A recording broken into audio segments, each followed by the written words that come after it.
fast. Yeah, I gotta.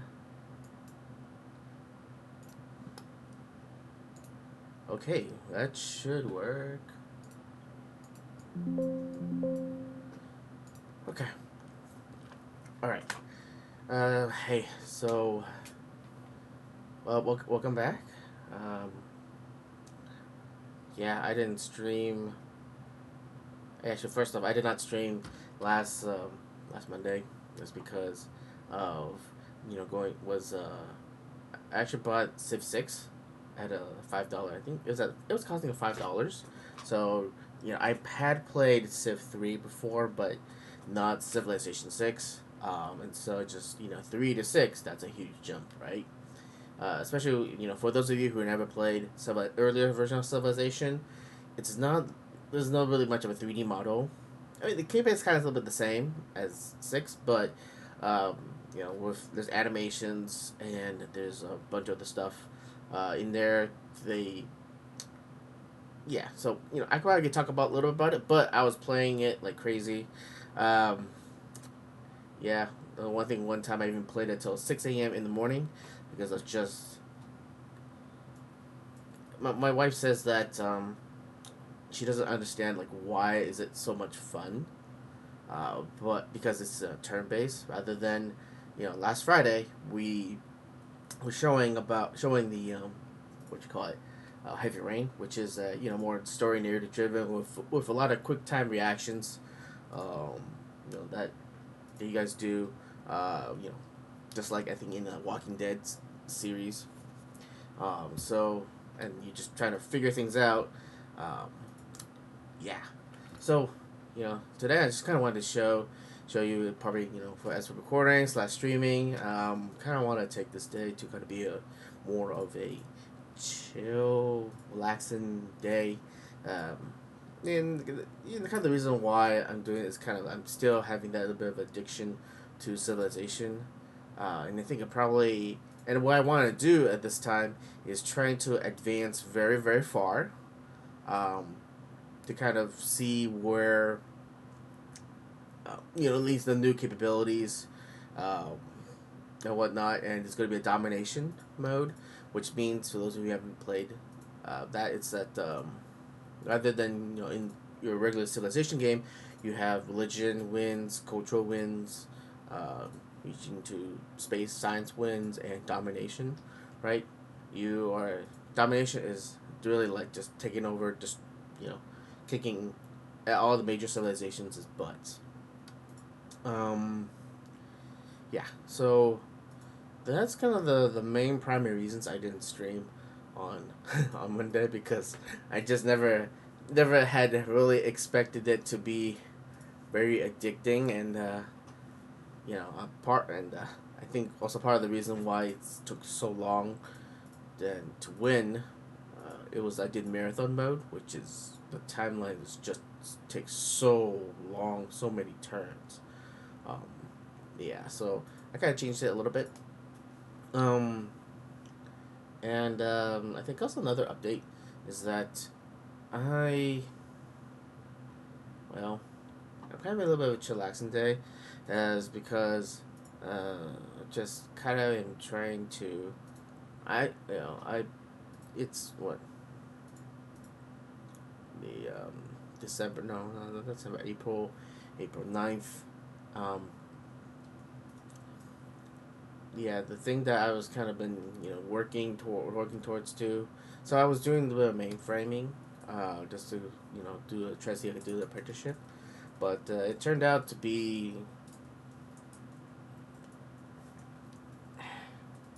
it turned out to be it's like you better you would have a better chance if you were a barista working at Starbucks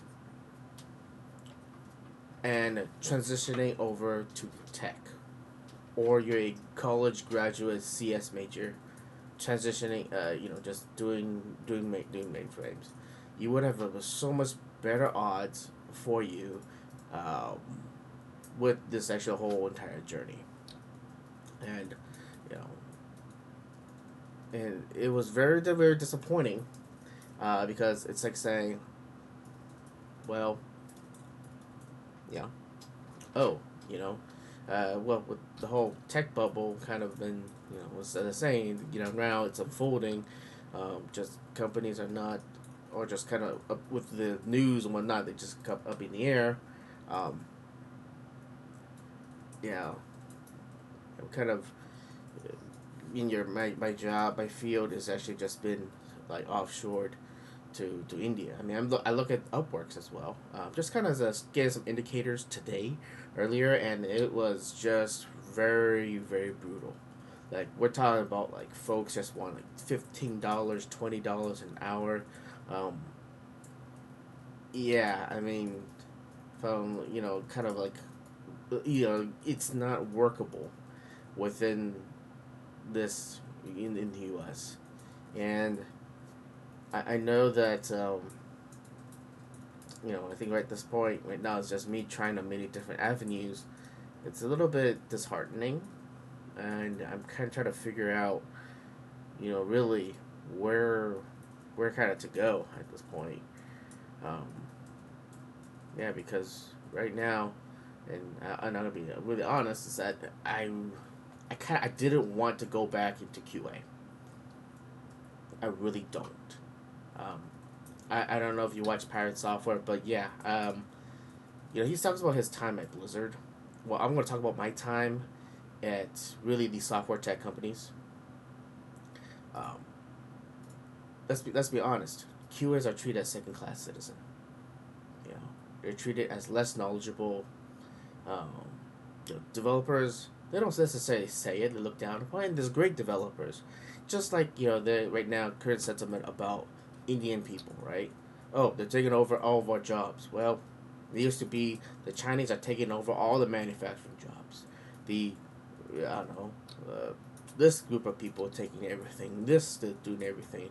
We tend to kind of try to find some sort of justification or reason to to kind of make sense of things. And but the good right on the fact is that yeah, companies are actually trying to really even streamline they're not streamline, keep their runways for a very long time. And I'm just kind of curious, like how much money do these banks have actually? I mean, not banks. These companies have. It seems as if like they give themselves big ass salary bonuses and packages, but yet when it comes to trying to pay for their employees, it's like, oh no, we can't do it. We cannot do it. We cannot do this. We cannot do that. I can see how about stock compensations. Stock. Okay, there's a bit of a share dilution that you can get from being the executive C-suite, but you're giving yourself like $1 million, millions of dollars of bonuses. When to be honest, as you as a CEO, you'd be looking at 5 to 10 years down the line, and you're telling me that you can't see shit right now. Like that's your fucking job, right? So why should even your shareholders give you your $1 million of salary packages when you can't necessarily taking care of your employees? Is there somehow I feel like a big giant disconnect of does your average worker working in your career field versus like like your C-suite executives, five six houses out there, um, you know this is nuts, right? Actually, what? So let's actually go in here, and I'm gonna kind of pin this conversation just a little bit. Let's go in. But yeah, I mean, this is freakingly nuts. Oh, okay, come on. Please load in. Please wait.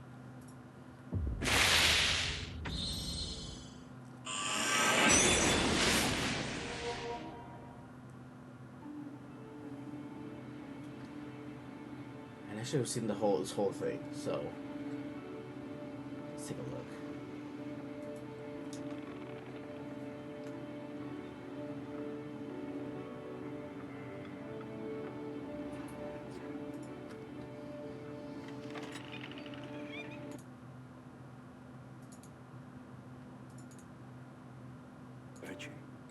Shoot. What? Here, let's do this. Let's do this again. Because right now it seems as if my audio is kind of acting a little bit crazy.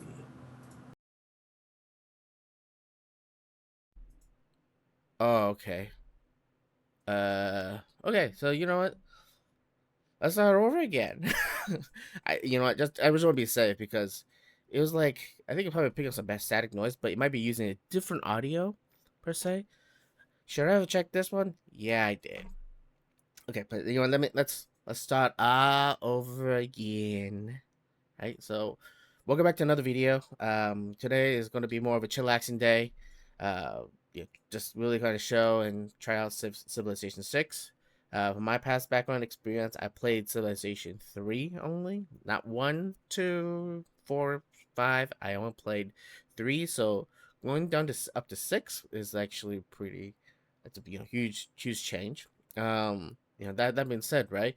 I got this off of Steam for $5. So if you guys just wanted to get it, because I think probably seven is out.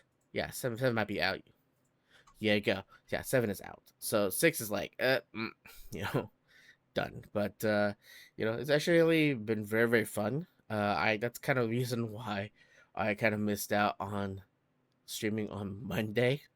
Uh, Yeah, streaming. I was supposed to be streaming on Monday, but I've been playing Civilization 6 on Sunday, and I got addicted, and it was a kind of a bad major addiction.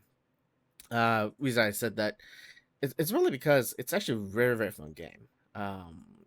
Turn based, which it's not necessary for some folks, some people, but like my wife, she likes more of a heavy rain, more action, QTEs. Type of a game where where I usually just play whatever assortment of games, right? An assortment of games. So um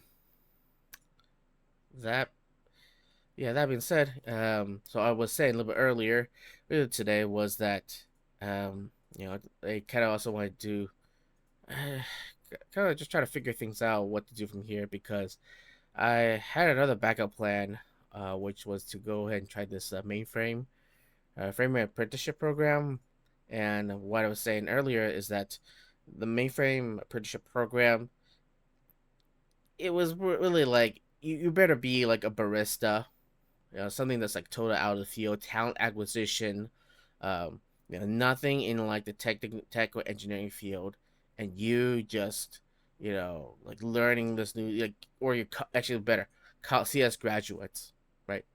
So you're a CS graduate and you're learning this stuff. Um, it essentially makes it's a really good story because like folks like me, it's like for me, what I've heard from the what probably yeah, what I heard really from um like from Launch Code like was yeah, so it was from Launch Code in partnership with Broadcom's Vitality program, and I it was like the interviews, like he was like saying, "Oh, it was actually nice. They just want to get to know me, they wanted to get to me." But throughout this whole entire process, it was just seriously fishy.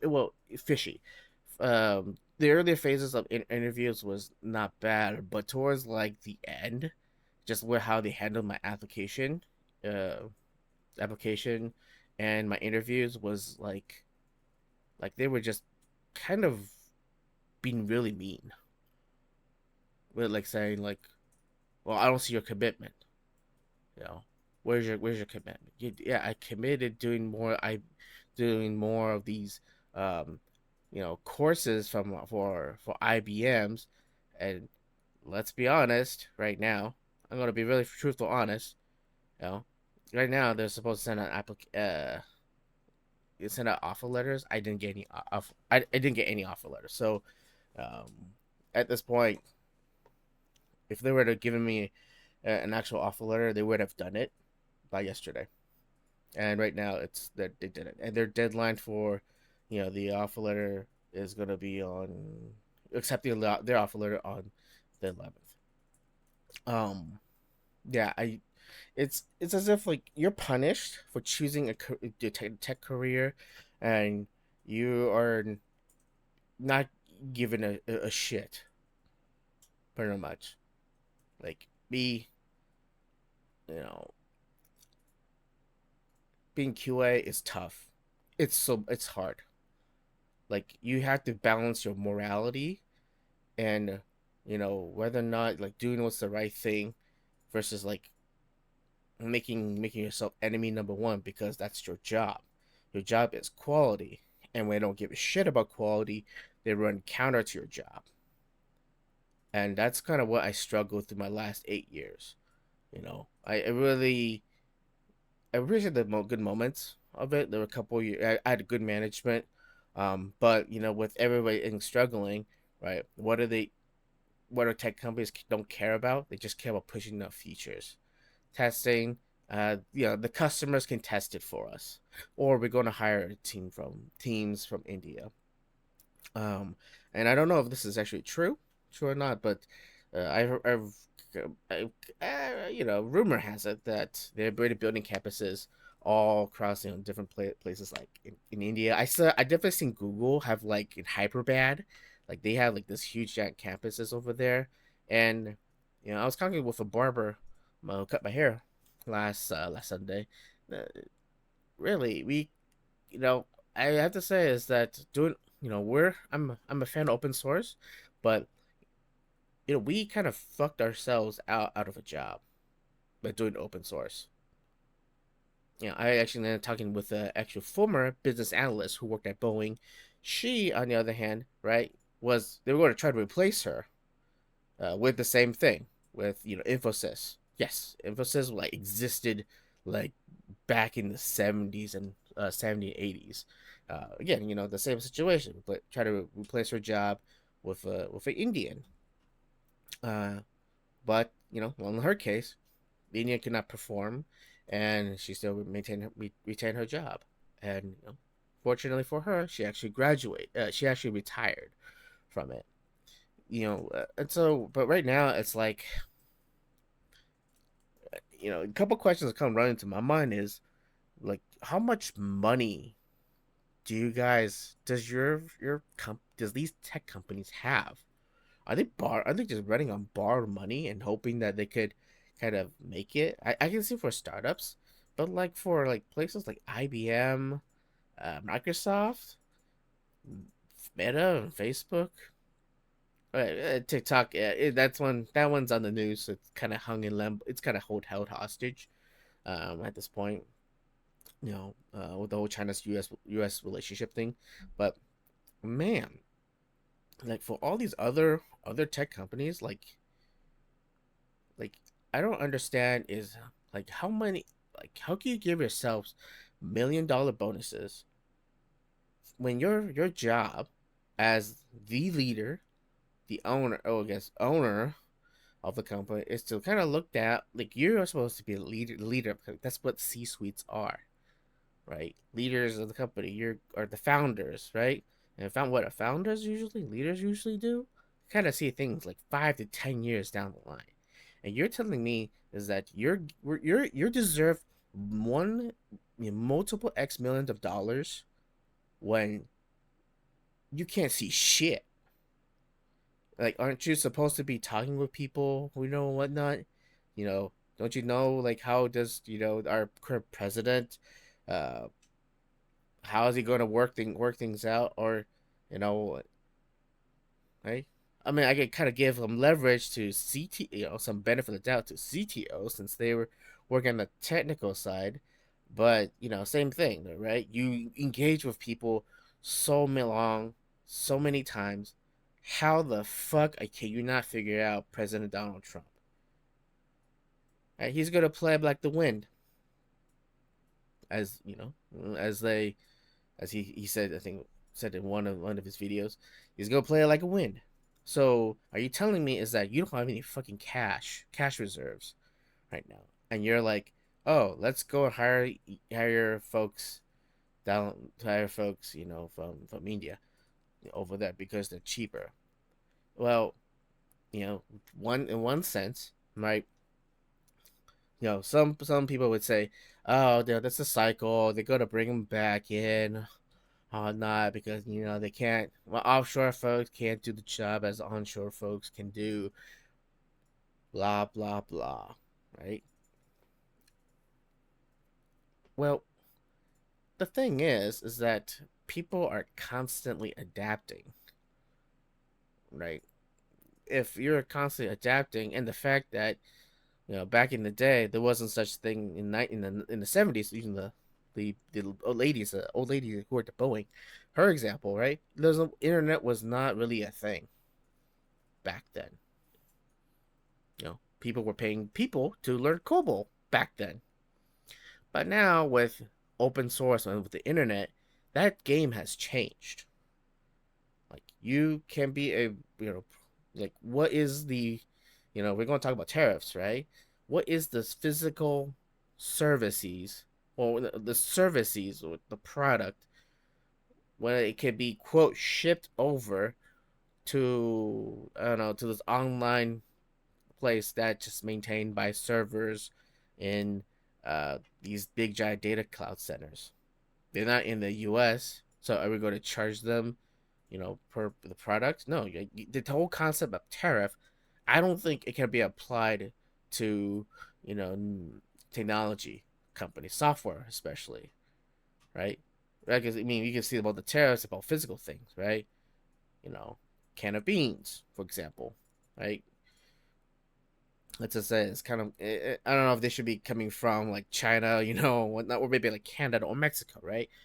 You go through the borders, the United States borders, with the shipment of, you know, uh, I don't know, El Rio's beans, right? Hot chili beans, right? Ship them over, you know, to the United States to sell them, right? Well, that's a physical product, but your product is actually a website, web services like Facebook, TikTok, YouTube. What is there to tariff that shit about? Nothing. I mean, I would love to, like, people just to tell me what the heck does that mean? Can you tariff services? Then, because right now I think United States tech industry is like done. Like, QA is done. You know, it is done. Um, and the reason why I say it is done is because you got folks who are in in China, Mexico. I don't want to say Canada, but places where it's cheaper to go ahead and hire foreign, living in foreign places. Maybe even Taiwan, maybe Taiwan too, but Philippines, right? Philippines could be a good one, right? For cheaper labor cost. Well, yeah, they're going to be cheaper because it's going to be, generally cheaper, and they're not going to demand as much as like here in the United States, right? That's kind of, I guess, economics, part of economics 101, right? Like where your living cost is going to be vastly different from the living cost here, to wherever you are, you know. Canada, U.S., okay, maybe not so much differences, but Mexico, U.S., yeah, greater difference, right? And the greater difference, India versus for India and China, versus United States. Heck, the whole story right now on politics on the news is like manufacturing jobs. It's the whole why we're in this whole tariff bit of way, the tariff war. Um, yeah. So, I and unfortunately, with the current presidency is kind of gearing the want the manufacturing back into the U.S. I guess I have to ask this question: how many people who graduated from colleges, right, are going to want to work in factories again? Like, I would love to have a number, some sort of number, right? They're going to willing to work in factories again, rather than office jobs. Take me for example, right? Working in corporate offices for the last 8 years, you know, um, doing software, right? How are you going to, unless I don't know how they're going to quickly within 1 year. And mind you, that I've kind of been out of work for the last 8 months. How are they going to, in 1 year, set up their manufacturing, their back in the offices, data, whatnot, from China, well, all the or different parts of the world, and even attract foreign investments, like Hyundai, Japan, whatnot, into the U.S. What does that even look like, for for tech folks, right? I mean, right now, for software developers, you're still gonna need them, right? You still need software developers because they're the ones who are pumping out new features, changing features for the end customers, right? But for people who are doing QAs, 2 years, 3 years, even 8 years, you know, the odds. Let's be honest, the odds are stacked more against us versus somebody you know who works in the office as a accountant. So so that's why in a bit of a way I am kind of like ranting a little bit. um I am actually kind of, I feel a bit really disappointed. um it's kind of like a my a decision I made back when I was 19 years old. Just my life is kind of full. Like, sometimes I wonder if I'm, because I actually have seen, I'm not making fun of special ed folks, but I kind of feel like in a bit of way, I'm a special ed kid, right? Like, I have some learning disabilities or something, you know because me growing up, it was, I mean, I did have a, I don't know if I was to say I have like a childhood, but I always was taught, as an Asian kid, right? You're always taught to go ahead and learn, focus on your education, right? Go to college, college, right? That's what always been drilled into. I think at least every single Asian kid's head, somehow, some way, right? And then you're also kind of been told that, hey, tech, if you like doing computer stuff, right, go ahead and go to the tech, right? Do tech things, whatnot. Be a, some sort of engineer over there, right? Right, because right before, what was it? Doctors, lawyers, doctors, lawyers. They don't even tell you to put, like, for stable careers. Doctors, lawyers, accountant, maybe. Yeah, tax laws and senate, uh, accountants and engineers. Well, I think at this point, it's I think there's a big distinction within engineers. I think it's engineers of, like, actual true engineering discipline, not computer science. At this point, computer science is pretty much, I kind of feel like, at least with the, I picked the wrong one by the looks of it, and now I kind of have to, you know I've been, for my case, I've been trying to, I, I pretty much paid college all by myself at this point. Um, I tried to go ahead and clear off my debts, as much as I can, and have savings. And I really thank God that I do have a lot of savings. And I was saving to go ahead and buy a house, but with kind of my, you know me being doing QA, and being bought over, and then laid off because my company's boss wants to use cheap ass labor manual testers. And there was actually also some sort of internal politics where my boss's boss had to have another contractor, and she wanted her, a manual tester, to go ahead and take my position. you know so you know they didn't. And like, same story, like every other tech folks, you've been told you'd be doing great. You even got big bonuses too as well. But then you told you would be laid off, and that's kind of where my rationale comes in. It's like, well, how the fuck are you going to save money? Prepare for a long runway when you like me as a regular employee, I can see it already because I have to deal process and my consultancy work. Um, I might not be the best knowing leadership, but I could tell inferring some certain things by asking some really hard questions, right? And so that's kind of what I have to do for my job.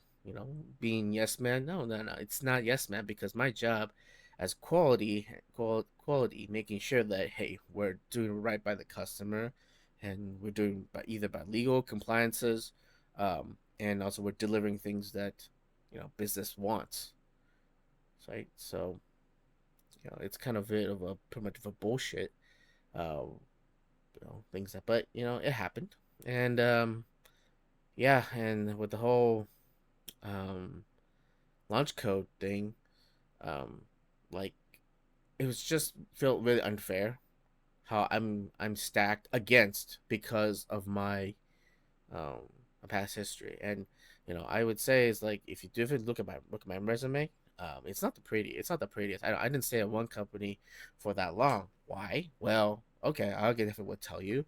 I wanted a full-time job. I didn't actually want to do QA back then, but my parents just kind of forced me to. It's like, oh well, you didn't find a job here in Seattle back then during the good times, right? Well, you're gonna fly one-way trip back, and you're gonna have to figure shit out on your own. Here's still 3,000. Oh, you actually have extra 1,000. Okay, let's take that $1,000 back, one-way ticket.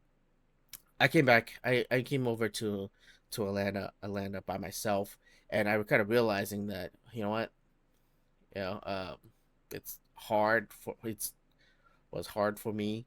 I rushed my schooling because I have to pay for more money, whatnot, for that. And as in, it's kind of it's a sad thing where the decision that we made of, like, hey, you know what, I want to do engineering. I'm grateful that I'm doing CS degree type of work. um, but there are winners and losers, and it just kind of sucks when you're the losers for huge portion of your life. um, you develop tenacity. It just, like, sometimes you just wonder, is like, when is enough? And now you know I'm kind of am I'm married, and I got a responsibility. I can't. I even myself, right? I don't even know how long this is going to be. Um, I don't know how long this is gonna. This whole, playing by fiddle by the wind, right? Putting tariffs, no tariffs, whatnot. I even had a shitty ass interview where in the job description they said, like, oh, any automation from um with Playwright, Cypress, and they were using Cypress. And I was just kind of telling them, like, I moved. I kind of, pretty much, like, the guy, like, Cypress. Like, are you, as a developer, why the hell would you even use Cypress in the first place? I played it. I tested the latest new versions, and essentially they're like, yeah, we got to play catch up with with Playwright.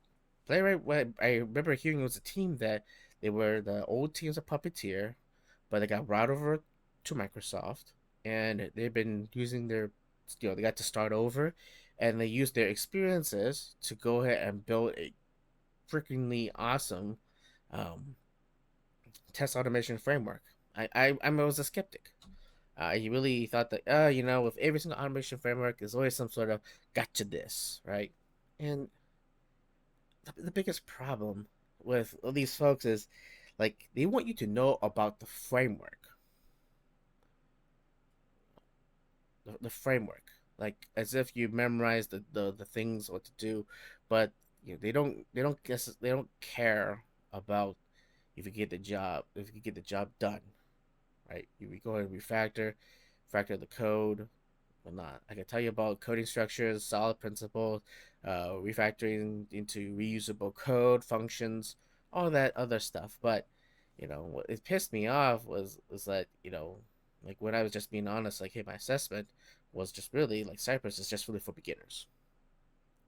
Like, you really gonna open up their software, do npx space Cypress space open, right? And then it brings up another UI called the component testing and UI testing. Which component testing, I try, but it's like the biggest problem with a lot of these frameworks is like you're assigning a contract abstractly.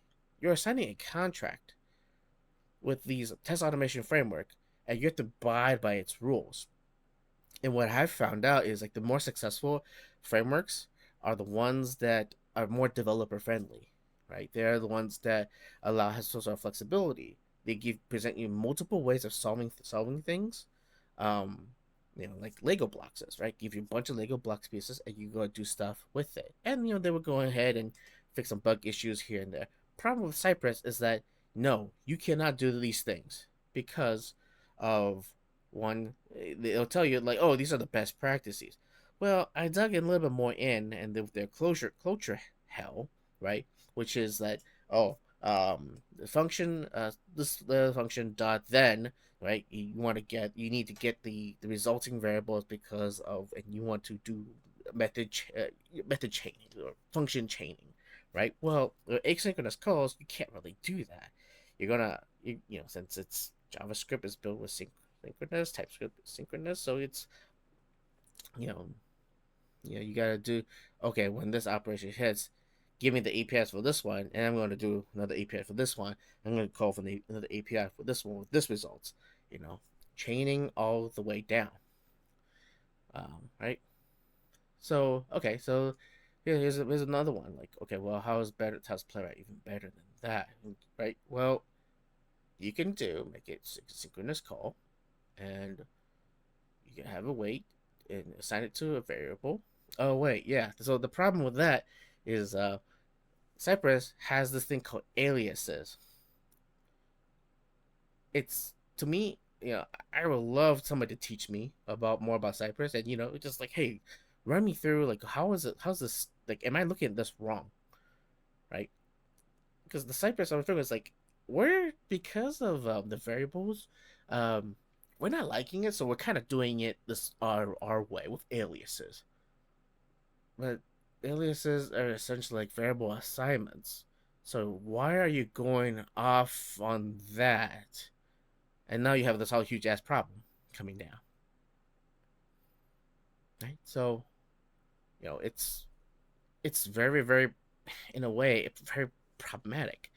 And on my interviews with like tech leads and whatnot, I honestly don't think that they're really tech leads. They're full of shit.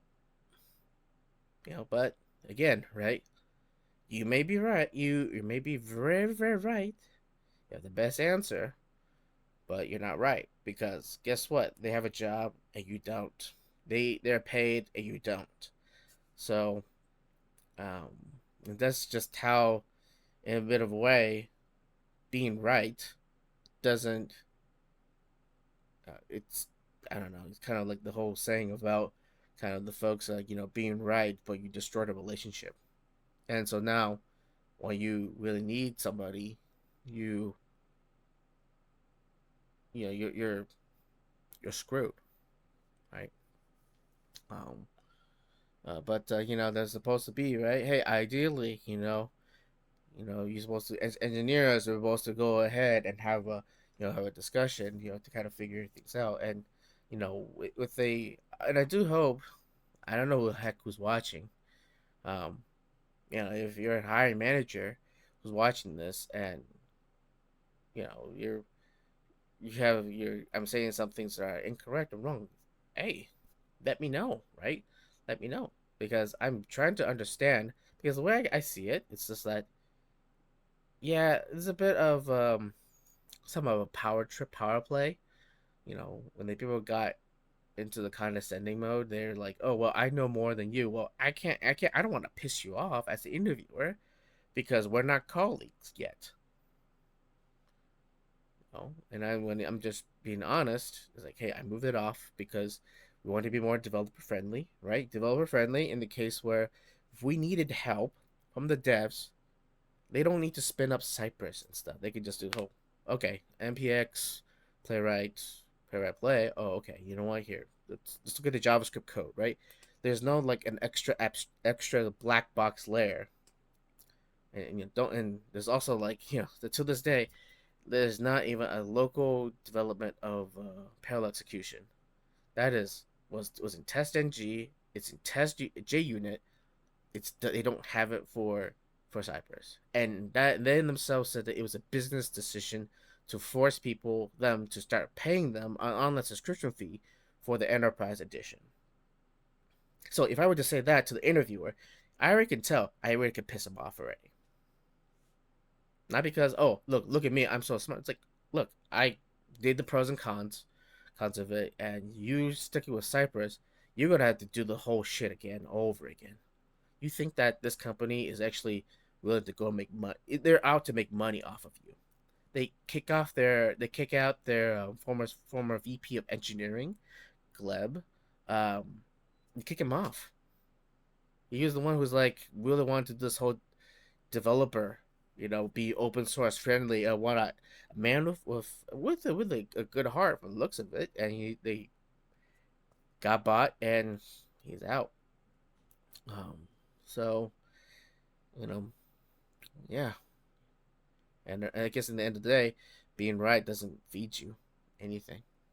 Um, so yeah, wow, that was a long ass rant. Yeah, and right now, I don't, you know, my wife has been quite the champion, telling me to be patient. Just keep applying, just keep on doing whatever I can. But you know, I'm I don't know how long. That's the thing. You're not going to get with Trump, right? And I do understand is like in terms of manufacturing jobs, right? It hurt a lot of people. They're probably working now, in diners and gig works for quite a long time. And I don't think is that until there's some I'm not in no position to say that not even like the popular YouTubers, streamers, will not don't have that influence. Even then, them themselves don't have influence in the people who are in power. But if we could bring back tech jobs back into the U.S., right, or I myself become one as a tech leader, but what does that look like? And I and it's like this way, right? I built out the game out, and it fails again, right? You put all this effort in there for this one project, and then the day you still need to feed yourself some food. It's kind of like that story of, well, I was down to my last $1,000, and we actually was able to turn I was able to turn it all around. Now I'm living multi-million-dollar rich life. Ask yourself the question, like, how many people actually succeeded on their first try? Probably very, very low, right? Maybe like 0.1%. Hence, and so if you anybody positions, right, in this kind of position where you have some money, but you can't, you have to be wise about it now. What options can you do? I even looked up gig contracts as well at Upwork. Holy shit, $15-$20 per hour, things, and there's a bunch of people now who are thinking the same thing, right? Hey man, I gotta go ahead and do a gig work too as well. Well, the prices like $15 to $20. That's what my wife makes more than that, and she just worked, and she's a and her bless her that she like a company, her company, she got hired on for her company, and there is a bit of a stability on her end, but yeah, I mean, it's you know she's trying to do the right job, and I don't regret it, but it's just the question of like, well, what do I do next? I know I said that I'm going to do for game development, but I gotta have to have some plan A, plan B, and plan C, right? I mean, if you kind of a, you know, for me, I am hoping that God somehow will help me get through this, because I'm sure I'm a Christian, but I like to learn more rather than just like learn more and actually like talk about things that are really pertinent, rather than like let's be honest, like if you're freaking poor, I think that's what I heard about in Asmongold. If you're poor, you might as well just go in the hospital and essentially never pay off your debts. Like you hit a huge debt and you just never really pay it off, and then you just die of all that debt, right? You know, I'm I understand it's like with medical health and whatnot. That's very important, right? Um, so hence the power of healing is very important. But with just right now, like, well, the power of finances, and I would definitely do say is that the Lord's been very helpful for me. Like a lot of times, I joke with my wife is that we always like shit always happens after I leave a company. Yeah, with Auto Trader, they went through 3 rounds of layoffs. They bought KBB Manheim. What were they gonna do? Combine them and do the redundancy list. They're gonna combine them, do a redundancy list, right?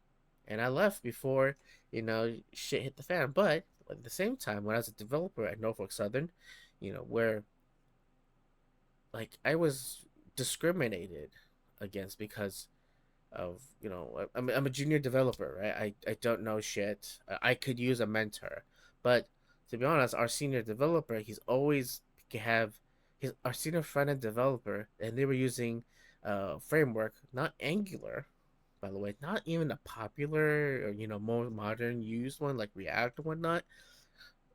They were using a thing called EXTJS, and you can look it up. EXTJS.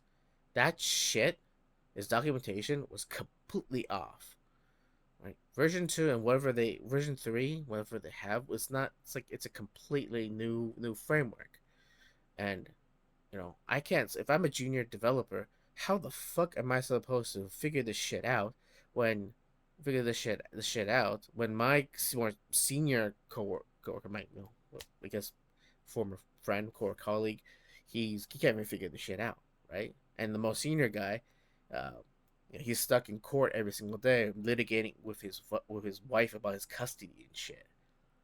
And I had another team lead she saw me getting berated, you know, saying that really passive aggressive things to me, uh, just because we kind of start off on the wrong foot. I do admit that there was like some mistakes that I kind of made. It's like, hey, we could probably do this even better.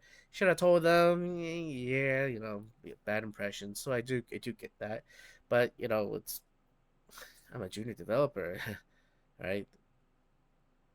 Of course, I'm gonna get things wrong. Um, and through every time, choice technology. I left that company. I even called the was it equal employment opportunity helpline too. I even talked to the internal HR career. It's just like, yeah, you kind of he pretty much implied like you're kind of fucked.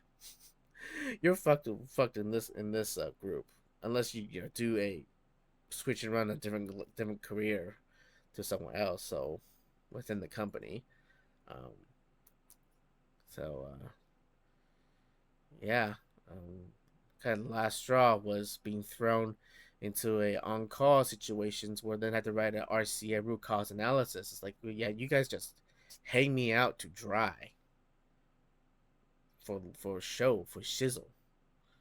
And yes, and they were having actual issues where they actually gave out two $2 million. It was a $2 million contract. Yeah, I think it was $2 million worth of a contract to Infosys. Guess what? What I talked about earlier, Infosys wanted to replace. I think they're maybe based in India. They wanted to replace that other old woman. Well, the funny shit was they took they they when they're doing the contract. This is what I was told is that they gave them money first, all of it. So a $2 million contract, give all the money first, and they come up with shit. Like, so to me, it's like it's stupid. Why would you give $2 million up front and expect them to honor necessarily their agreements? It's like saying, "Hey, I give you $200, right? But on the honor system, you need to pay me back." If do you do that with your friends, especially with that big of a huge amount of money? No, I don't think so. $20 would be like, yeah, I'll pay you back. 200, you start to worry a bit.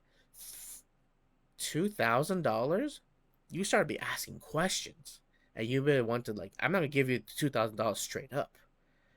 200,000. Okay, you want to sign a contract now, and you probably do like increments, like, hey, disperse another 50, 50,000, whatnot, right? Yeah.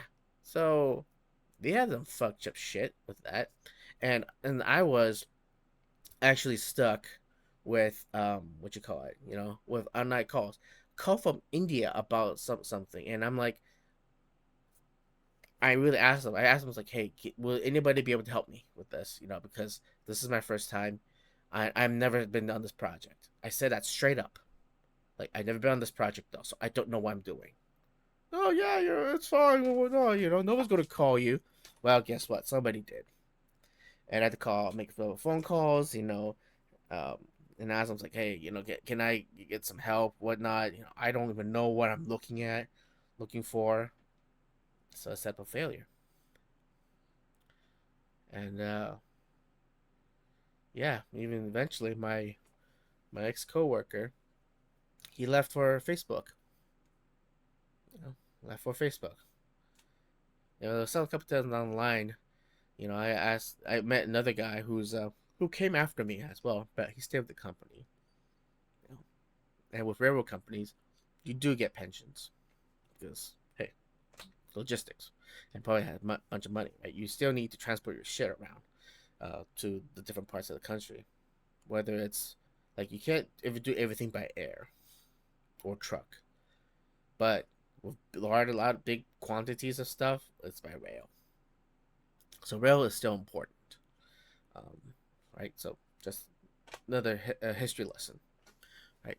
So yeah, so he'd been there for quite some time, and they finally got the higher ups to get off of EXTJS and work with Angular. Yeah, but the funny thing is like they're just so skeptical. It's like, damn man, it's been 6 years and they finally got you guys off. Yeah, yeah, but they have reservations still. Like, uh. So yeah, yeah, I'm at this point. I kind of don't know what to do. You know, as Christians, we said like we have God's timing, and different, and I do believe that His timing is good. Um, it's just the question. It's like, well, with the mainframe apprenticeship, it was just I'm kind of curious. What's the best thing that could beat this stuff? There's mentorship. There's more housing, job guarantees, job guarantee. You're paid as you learn. When you do your residency, you're also paid there. Room and board is all completely covered, right? Um, and they would give you $5,000 sign-in bonuses so that you could just move, we move and whatnot. And so I don't know. I don't know what's the deal better off than that, or matching that in this economy. But you know, it'd be kind of nice, with if I can get this YouTube streaming stuff lift off, with your guys' help, you guys' support, definitely really would really appreciate it, because I feel like when I'm in tech, like my wife tells me that I always I'm in the wrong industry. I should have been like doing more of a podcast, talking and engaging and doing Twitch. I love games more than doing work. I will work, game as work, but yeah. Oh yeah, yeah. So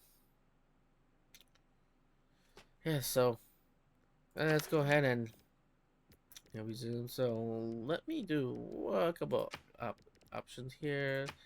Massive volumes. That Your Grace. speech. Your Grace. So, Your Majesty.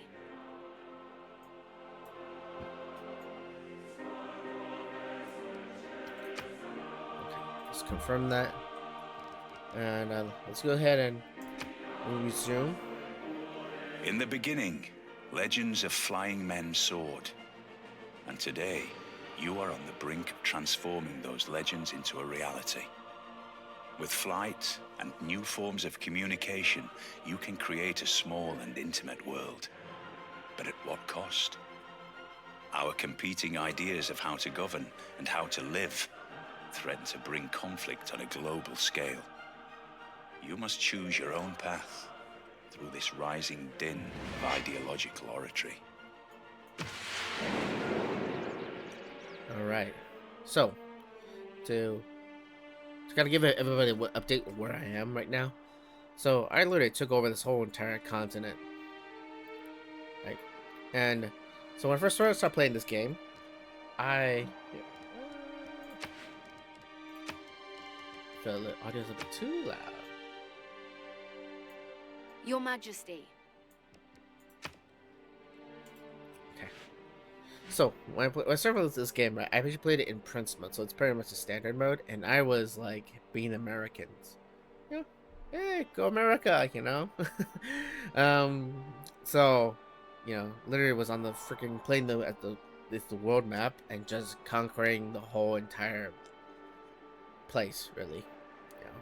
Hence why Monday still don't sleep until 6 a.m. here, right? Kind of have a short on time, but maybe I could go to one or two. It's whatever at this point. But yeah. So a couple things. I took out the Japanese, so you can see Kyoto, Fukuoka, Fukuoka, yeah, Fukuoka, yeah. Took them out early out, just because I can, they were closer. Then I took out America. Took them out because they seem to be able to develop pretty fast, actually. And from what I could tell playing this game is that even I played on first time played on Prince level difficulty standard, right? The second time I played this, I played on War Chief, Warlord level, which is supposed to be one level down, like beginner, and I was getting crushed. Like I was playing as Germans, right? Oh hey, play as Germans. See how they do more industrial. And first time I played it, I didn't get to see the whole entire thing. I didn't see bombers, jets, and whatnot, because I'm just like everybody hated me, like because heck. You know, it all started because of Gandhi, man. India just had to convert my people to Hinduism. I'm like, stop that. You know what? No, like, and I didn't know like controls, right? So, you know, I went ahead and kind of fought with them a little bit. Had a successful campaign, but the crappy thing was, you know, other people start declaring like me, denouncing me and whatnot. I'm like, dude, this guy's converting my people to Hinduism, you know, and he's gonna win the religion war. So I, like, no, right? So, yeah, the second playthrough, the Americans got ahead of me so fast. Even though I was trying to figure out like how to balance between food, production, and science. And I was like, you know, science not as important. You know, I could probably try to mass Zerglings, you know, mass Zerg rush them. But yeah, well, they got progressed so far in advance that by the time I was kind of got in the Middle Ages, they were in the Atomic Age era, Atomic eras, and I was like, I cannot fight these guys. And so I kind of restarted a bit. Um, I finally, you know, took the and you know, for America, they had you know, issues with the barbarians. And it's interesting with the barbarians, it can actually, you know, there's in the mode where you can actually, um, really, use these kind of services to kind of, you know, to incite and attack others, city states, towards or another person, to kind of, you know, apply pressure on them. Or there's also this city state concept where, you know, if you are a kind of like, have a good influence with them, then you kind of are their ruler, and they will fight whoever declares war on you. So it was like, you know, deterrence, like, don't start war so fast, because in the old one, Civ 3, like, it's kind of in your best interest to start war faster, take over an entire island civilizations, because those are free settlements for you, and then build out your power base there. So, in the same vein of thought, right? Sure, I got some spots need to fill, but you know, in terms of technology or whatnot, I'm definitely advanced, and my might is probably pretty big on the whole big giant continent. However, we are, and since his own domination, science-wise, it seems that these guys are quite behind. So let's see, can I? Science victory. 30, 45. So I'm very ahead of all these folks. Let's see.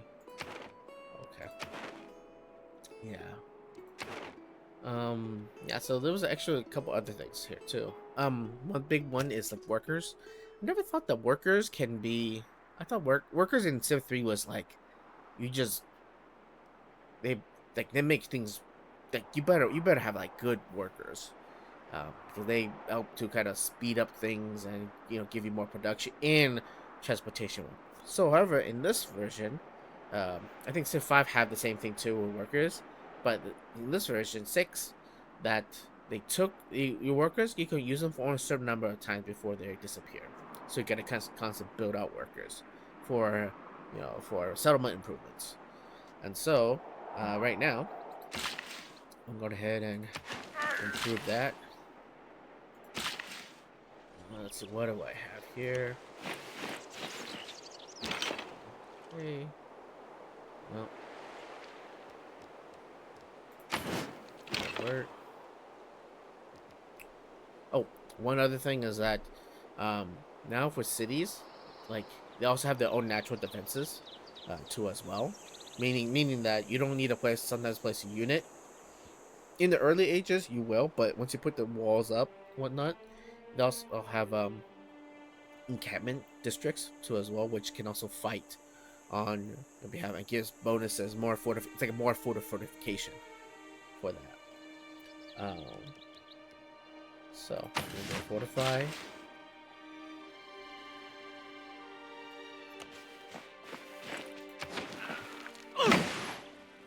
Yeah, I took out the Chinese, I took out the French, and I took out the Danish. Yeah, I took them out. Yeah, they hated me. I'm like, what are you gonna do about it? What are you gonna do? So like that. Ooh. Amphitheater.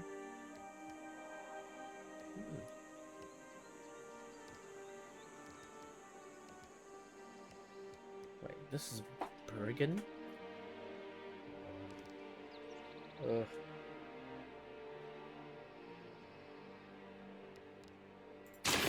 Well.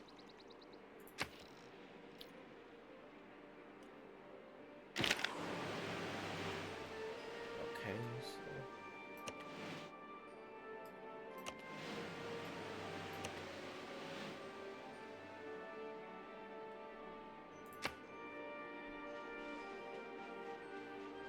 I might probably put a settlement here for the natural resources. And of course, you know, with them... But the wrath of Poochly was great. And as the sacrifice passed each of the 4 rooms dedicated to the sun god, the sun disappeared or reappeared in the sky.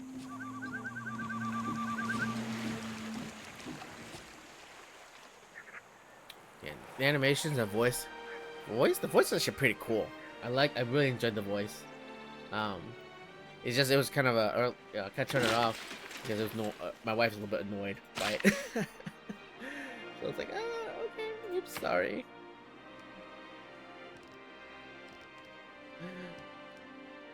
Alright.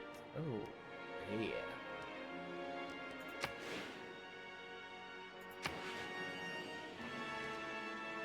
Alright, so I need to go ahead and quickly do productions fully fast, so that when I go ahead and build the battleships, we can then do a massive D-Day invasion.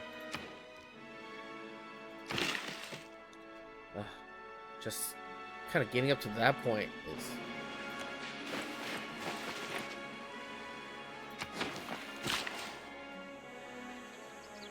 Oh, also, one thing with this mode, if you look in your technology tree, they've also been unrevealed and shuffled up.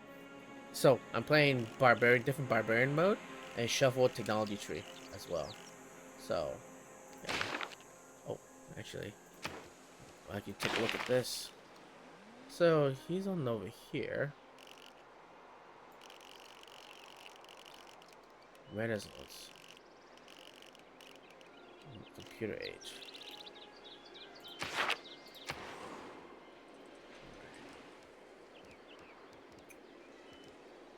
So, mains.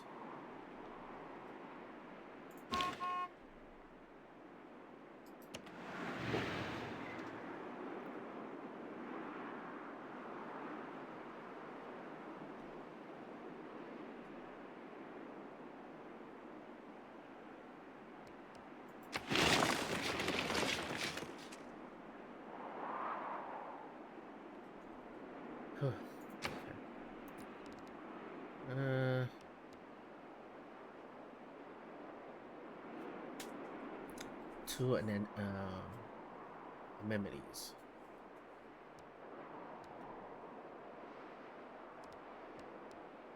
But campus requires a population of 10.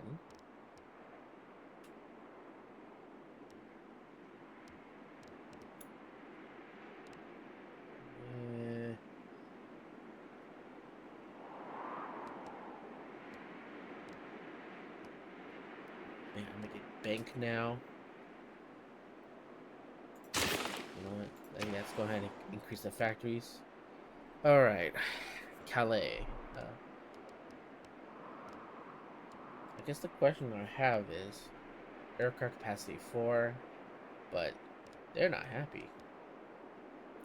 Yeah, they are not a happy camper. So if I put here 1, 2, 3. Oh, Yeah, one thing about that is like this new districting actually kind of makes it add more complexity. Okay, where's a good district? So usually it would be like the commercial, harbor, and Hans, or the production, right? With Germans, right? They have a Hansa, production. It's about unique to their to civilization. You want to put these three together so that they can benefit each other. It's only certain locations too as well. Now the question: should I set up at 24 turns? 14. The question is, where are you gonna put my commercial stuff? Right. So if I put commercial there, okay then.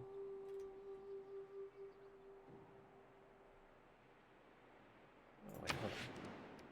Let's see, commercial. Yeah. Okay, we're gonna go through here.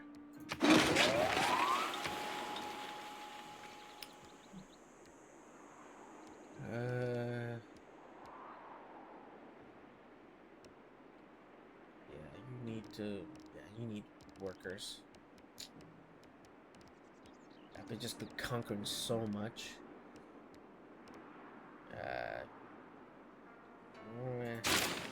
Not a. Oh, and now with the city wall, with the districting, you don't have to build a city next to the to build a port. I remember in Civ 3 that you kind of had to be built on the edge, where there's kind of a more water to have a coastal city. But now you can build a little more inland. You can build a harbor as like a district as well. So that was pretty cool.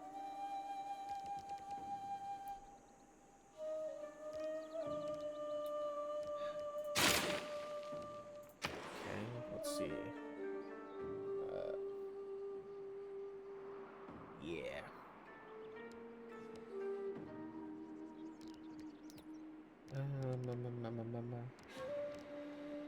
And so let's see. Mary. You know what?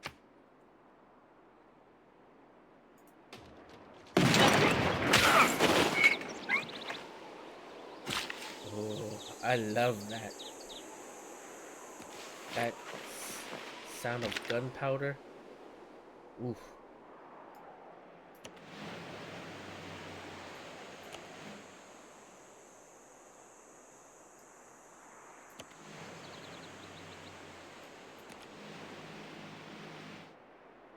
Alright.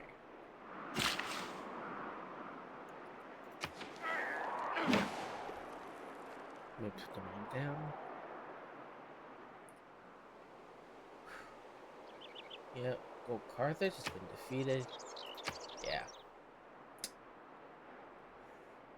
Took it over. Like,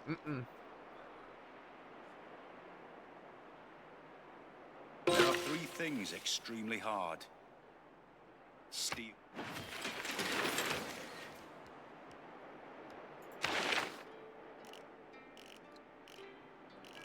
Oh, and one thing I definitely should note.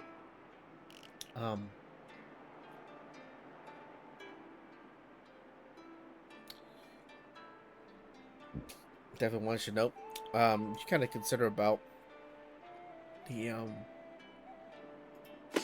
like upgrading and upkeep increases as you upgrade units.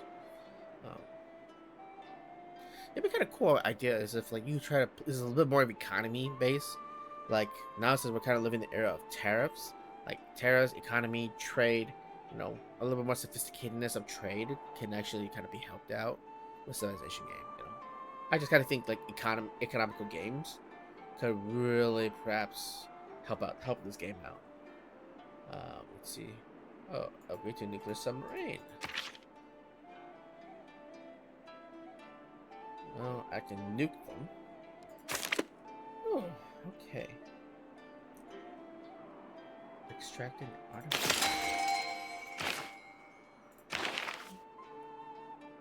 Merchant. Oh, there's also like a system. I don't know if they have it in Civ 5, but in 3 they didn't have this you have like these leaders, but you know they were like leaders that add bonuses to. I guess I didn't felt they would do much, right? But now these things like this is a reason why you want to get leaders so they can get more of this. So, which means get that. Okay, man, I was gonna go farm you. But okay, just I'm gonna piss off and.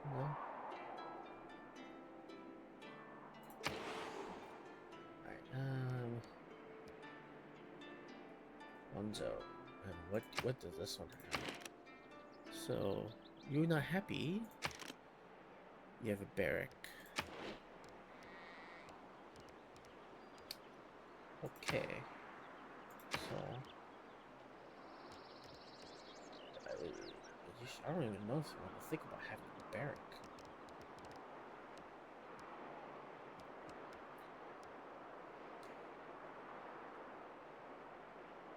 And for all you cowboy Calvins, you can just train your armory. Ooh. Okay.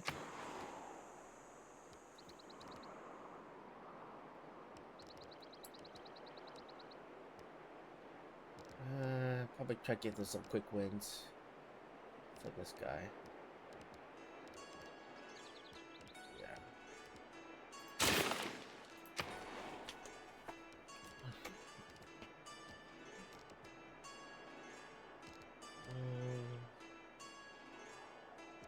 Ooh, Eiffel Tower. I would love to improve, but I don't want to buy shit just yet. Ah, man. Okay. I either gotta improve Kyoto or Fukuoka. And maybe Washington. So do this guy. Plus, economic must be completed. And yes, completed. Activate. So, yes.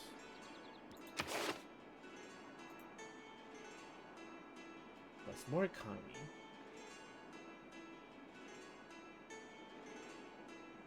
Okay. I don't want them to start rioting. Specialty districts. So now, I hope you're not too angry with me.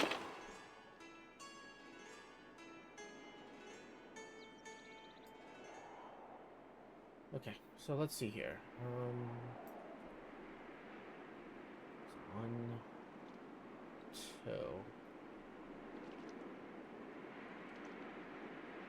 Yeah, 2. I want to take a look at the other side. Okay.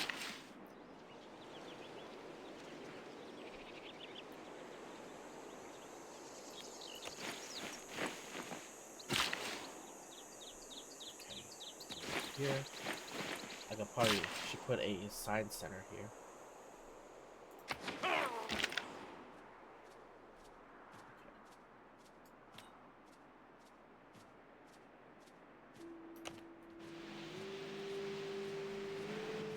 Go ahead and try to reveal the whole entire map.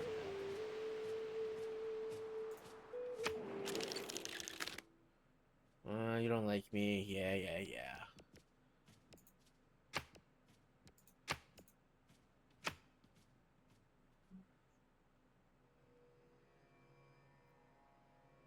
Oh, there's no such as nuke happy.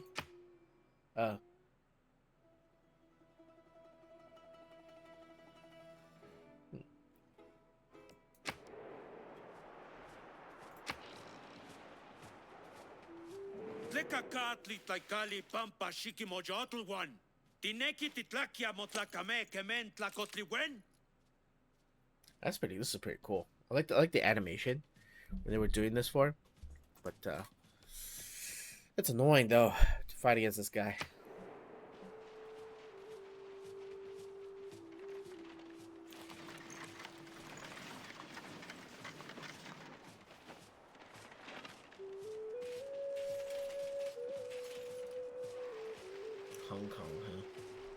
I would want to just take Hong Kong.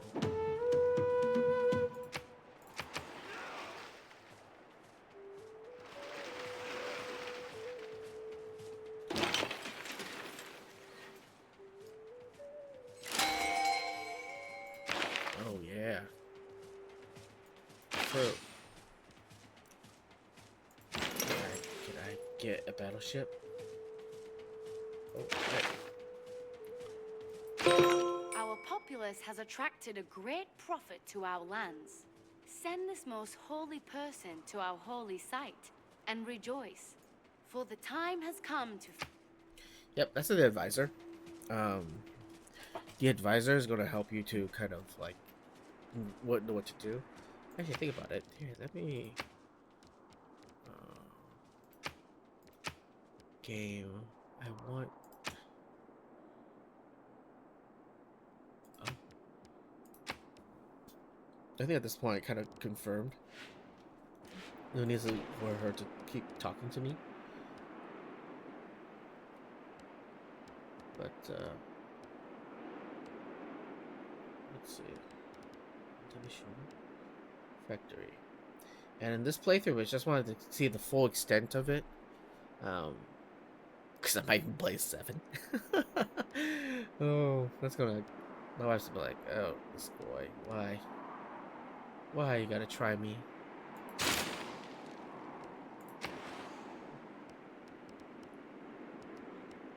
Okay, let's see. Bordeaux, huh? Bordeaux. Can I build a harbor?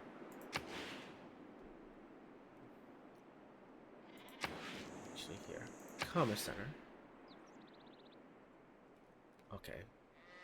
Commerce is +3. There's just these things I can't take out. Ugh. It's kind of a bit annoying. But if truth to be told, this is probably the best place to build a harbor at this point. Can I? Well, you're happy.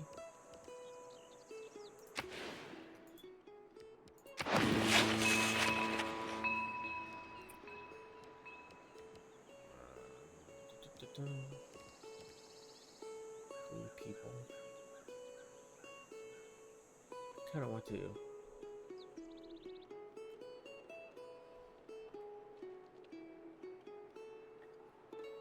Probably here, and then one here. 2 cities up top.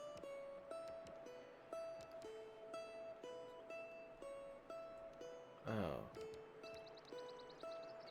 Yeah, you're gonna need a...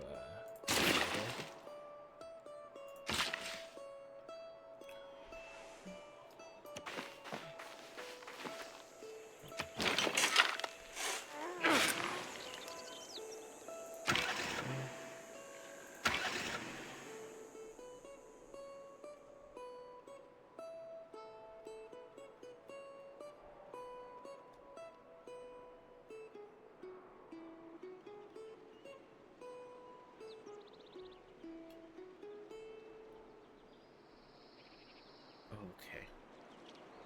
Let me...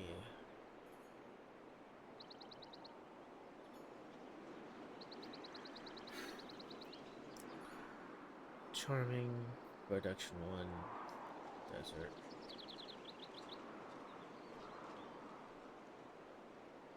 I could probably extend it towards...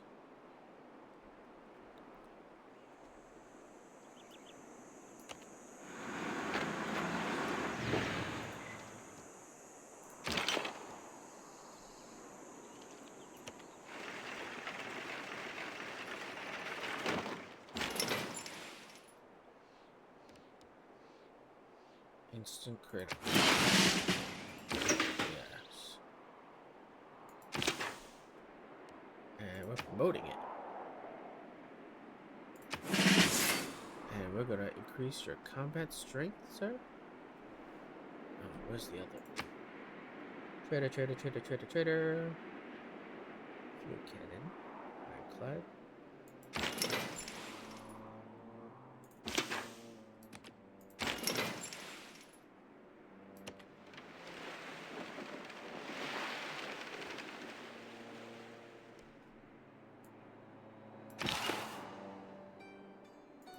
Martin Luther King. He's German. Place on the host or Stonehenge wonder. What thing is a holy site? Do I even have a holy site? Oh.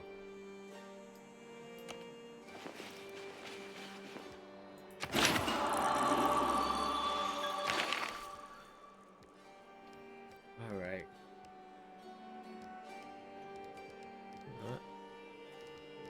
Let's go with... Ooh, not Seeker's one. Let's go with that one. Okay. Let's see. LXU triple. And tourism.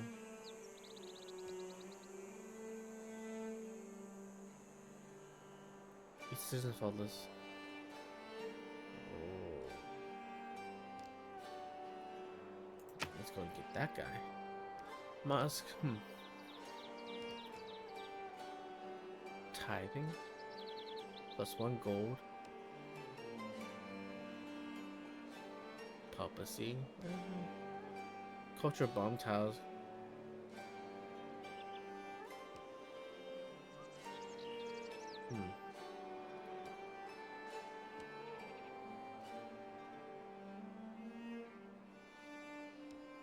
Never drops due to lost theological battle.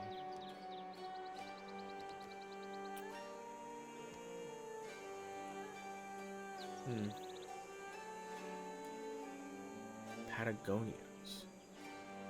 +3 faith.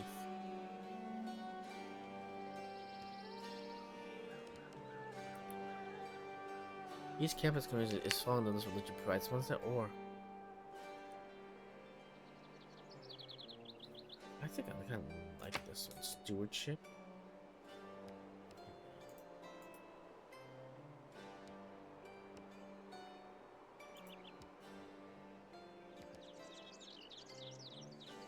Let's see.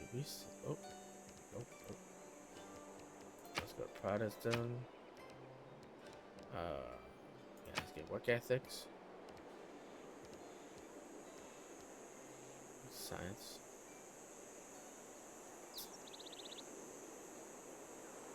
Prophecy is following religion are 50 times more powerful. Okay.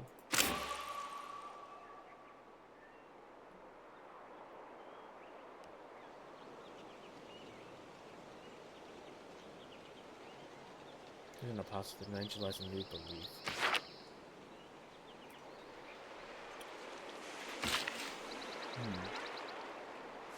So I got them covered. Oh. Yes, I didn't get this one.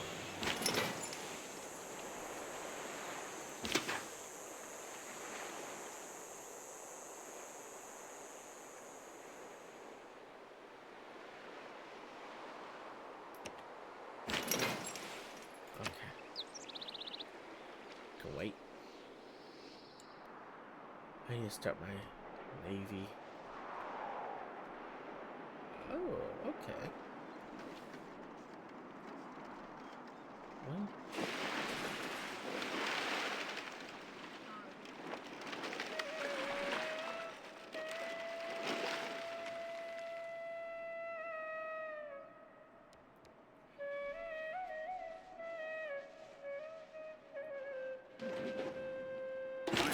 Considered that the substitution of the internal combustion engine for the horse marked a very gloomy milestone in the progress of mankind. The day we stop exploring is the day we commit ourselves to live in a state.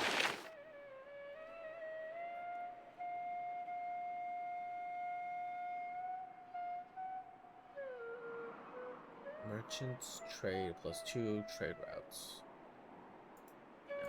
Nope. I still got my monarchy. Okay. Alright, so what do we want to do? Computers.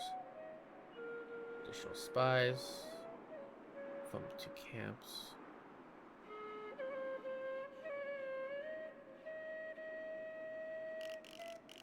Oh, oops, jeez.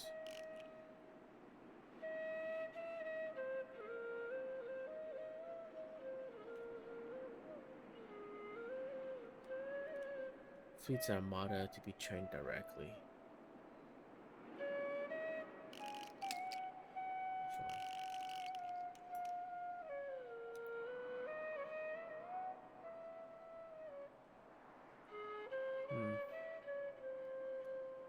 You know what?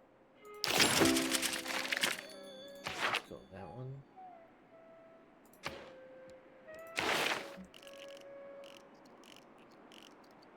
And grow to 15%. Build farms or grasslands. Okay, we got build 2 field cannons. Grow state to a population of 15.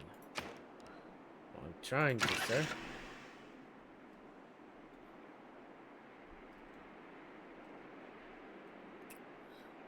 Oh, yeah, this is good.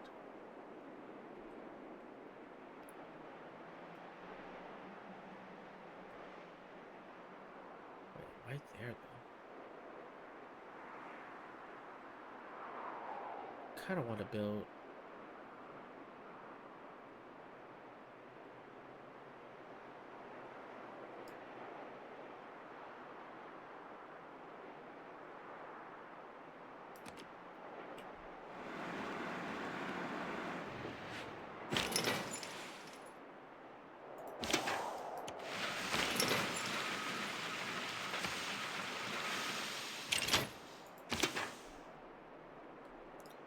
Yep, now we're gonna fight.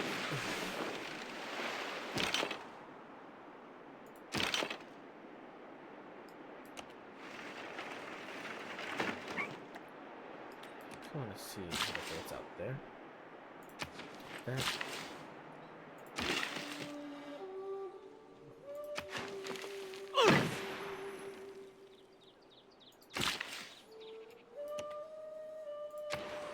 Okay.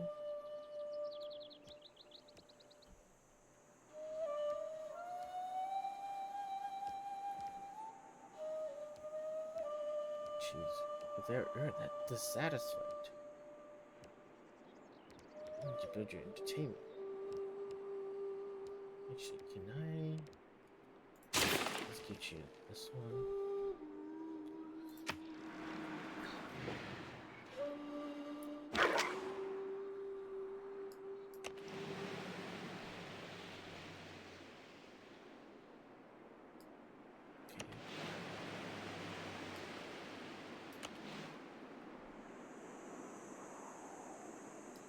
So we're gonna move.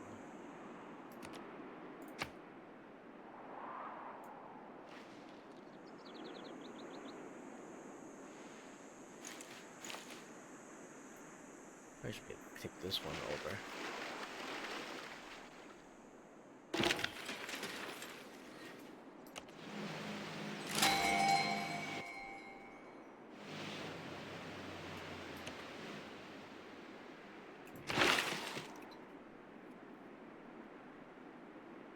See, great scientist. Okay. I mean, should the Eureka moment plus 100 free. Let's get the cactus.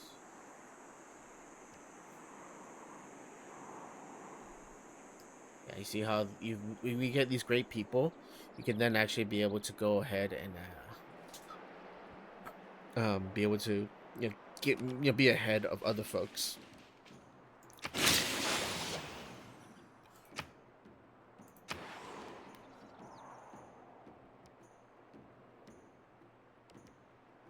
Okay, so let's say harbor. I really like to start this one off.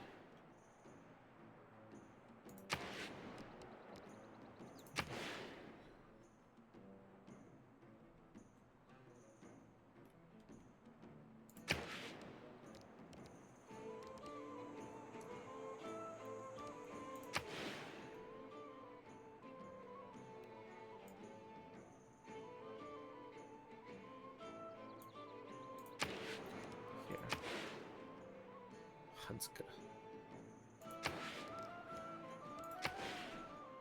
Plus 2. So 3. Obviously, you're close to a river, right?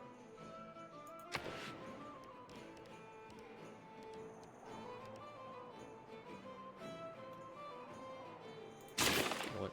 You need a builder.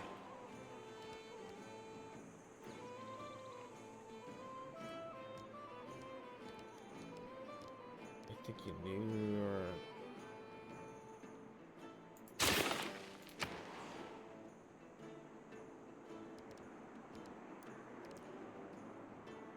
Okay, so you're a -1 effort. Oh, campus.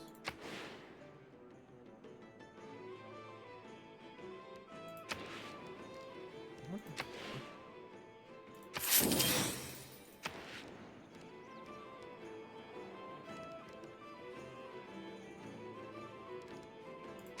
Well, this is definitely for show.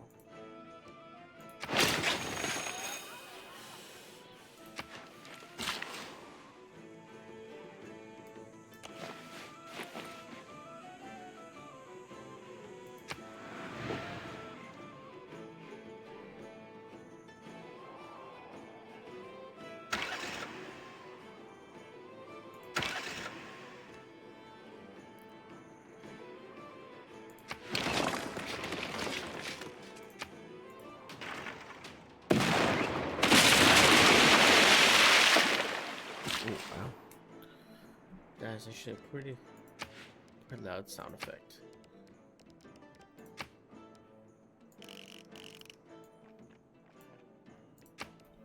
There you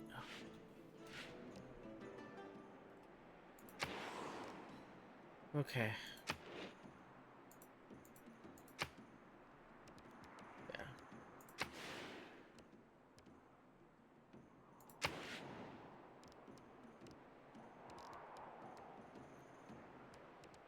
Simply 3.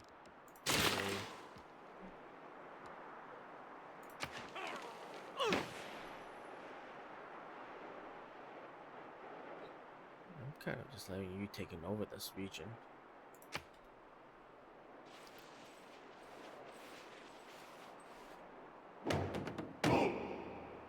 The first time I stepped onto the rooftop of the Portella Palace, I felt as never before or since, as if I was stepping onto the rooftop of my being, onto some dimension of consciousness that I'd never visited before.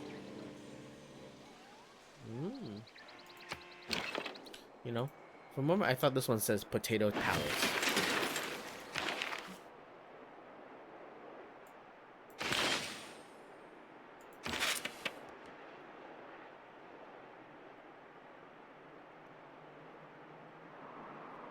Completed hostel.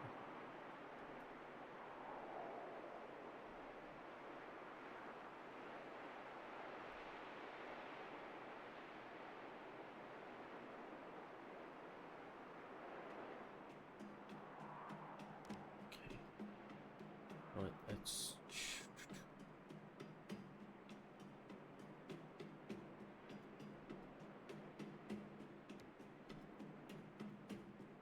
Washington seems to be quite a candidate.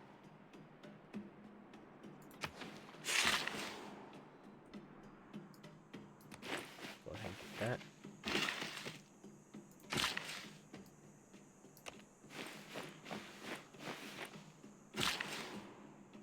We're gonna make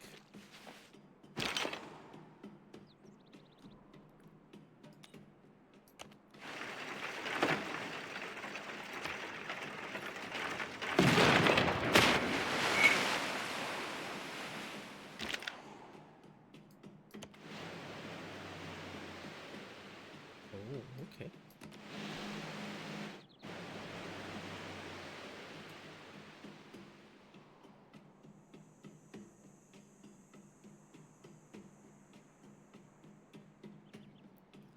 You know what? Oh, okay. They're not doing too well.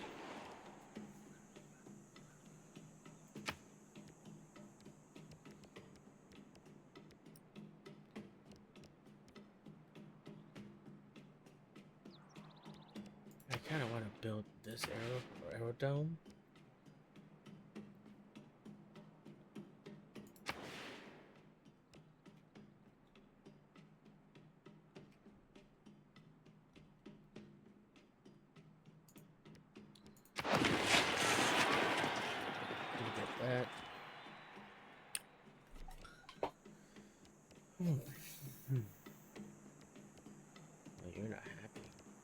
know you're not happy.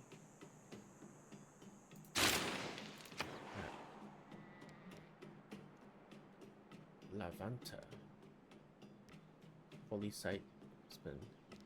Actually, what do I get? Oh, yeah.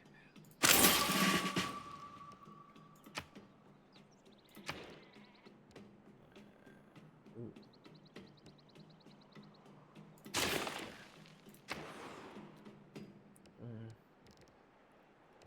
So Nidaros.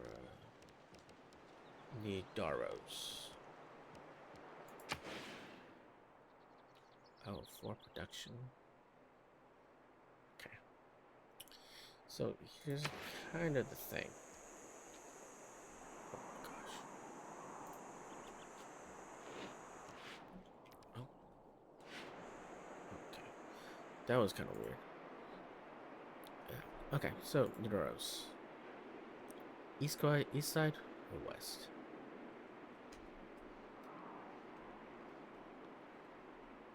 That's my question.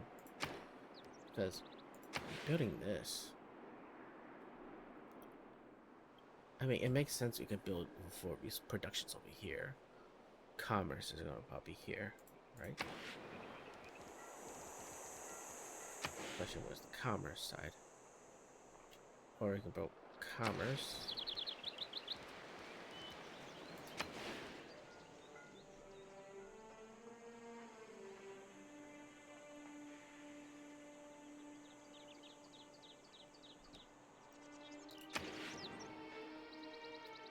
Oh, you already have a harbor here. That's right.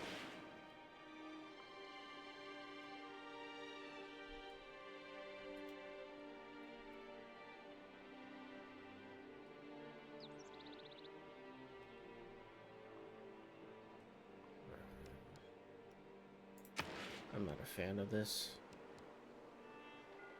Because how they did this,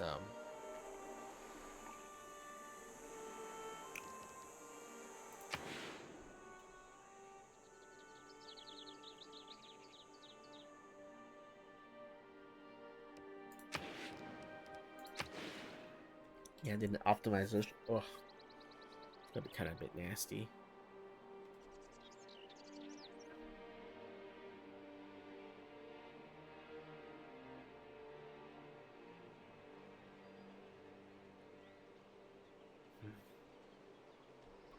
Actually.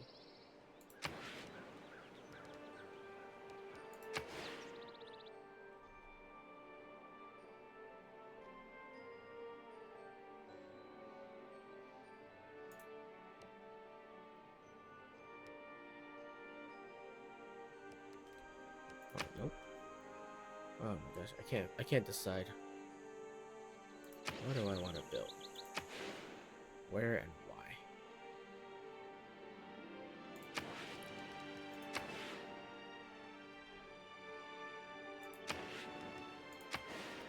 Less optimal. But policies.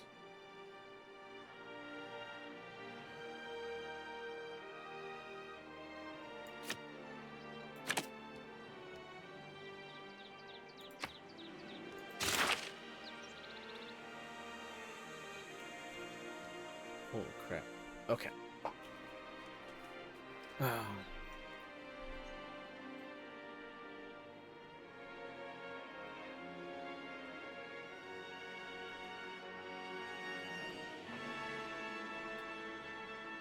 What can I buy?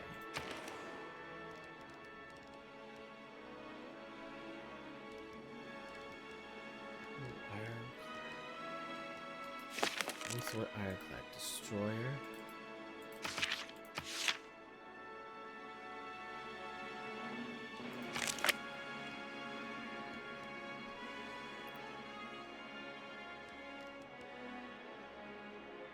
You know what? I know this sounds a bit nuts, but hear me out.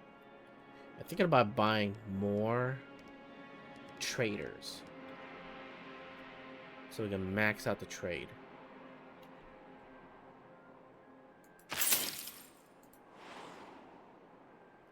Okay, here, let's just do this. Buy. Trade. Yeah, buy. Trade. So the idea is, I buy more traders, not traitors, but more trading. This will allow me to be able to have more finances.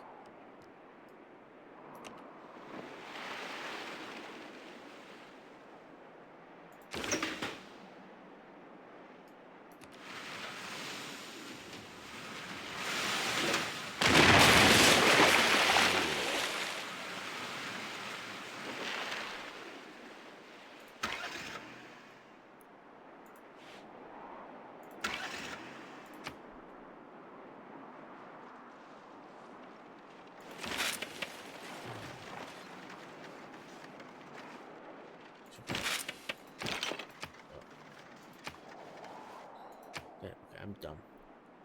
Come on, wasting a turn. Come on, stop it.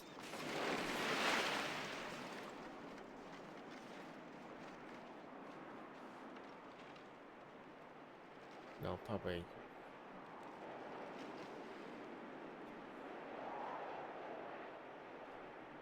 Should I though? Oh, ow.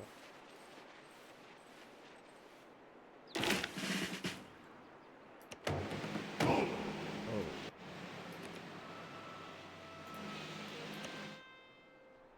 That's not good. Oh, I'm not gonna touch that. Okay.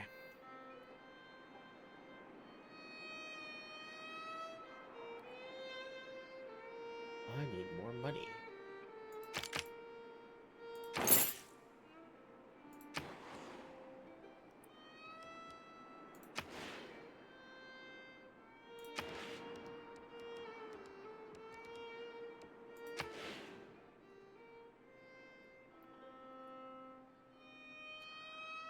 Okay, so we go to commerce.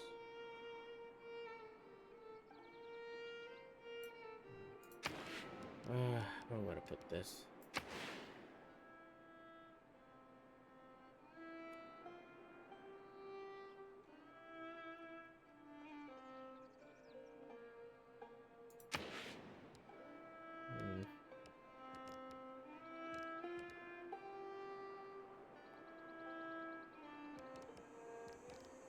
Okay.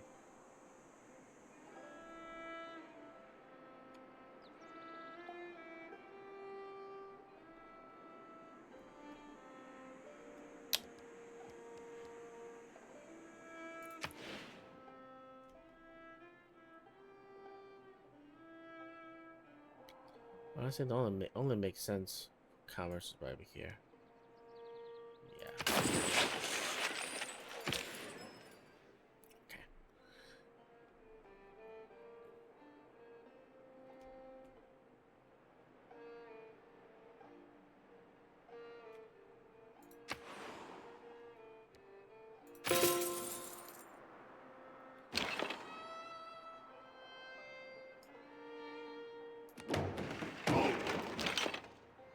Oh, that's not bad.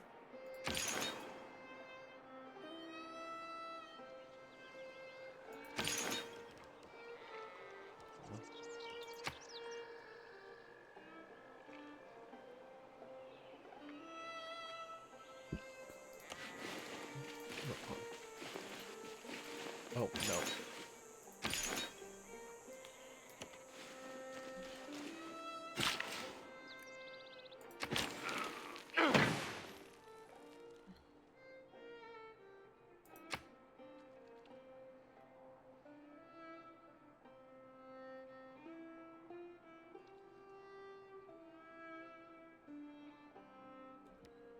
Where's this guy?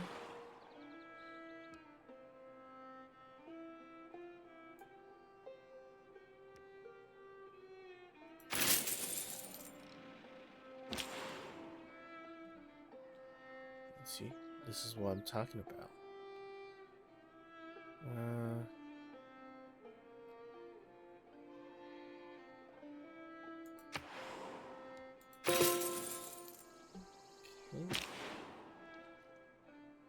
to anybody asking.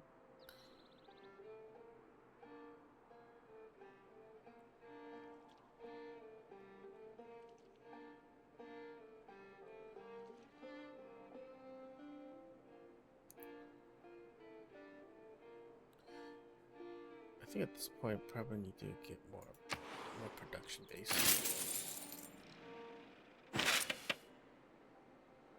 And so let's see, Washington, you do have industrial zone. Oh, but so we're going to give you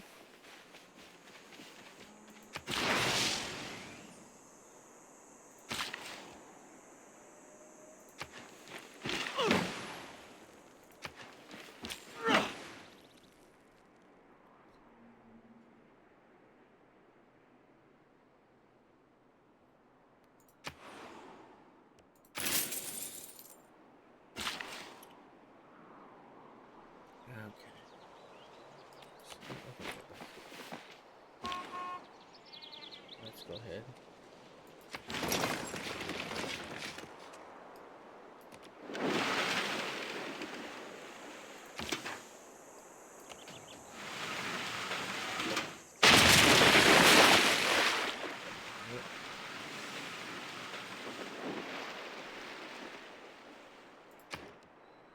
Leipzig.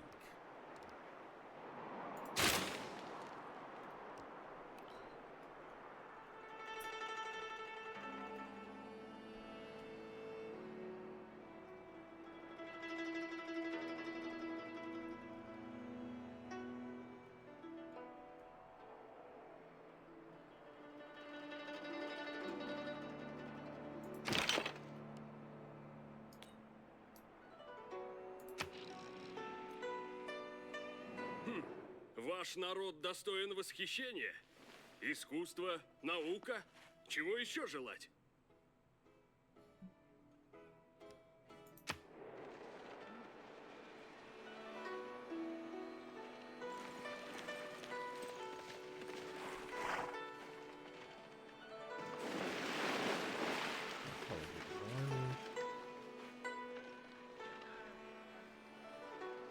So I can get one more.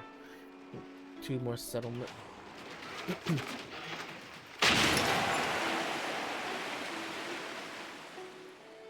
Improvement makes straight roads. Ooh.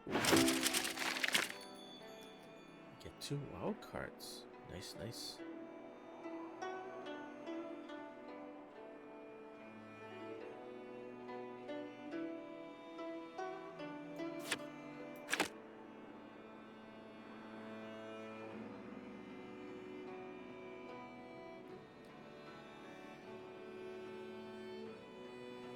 Let's see, culture, international trade, plus 15, plus 100 commercial. Oh yeah, every single one of them will have commercial stuff.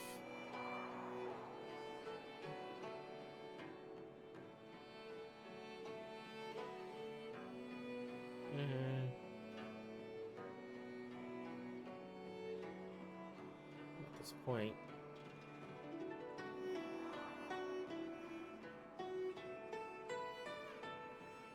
wait, this is a wild card. Combat veterans plus moving friendly territory. Yield. Combat strength. Industrial and earlier production in the industrial era.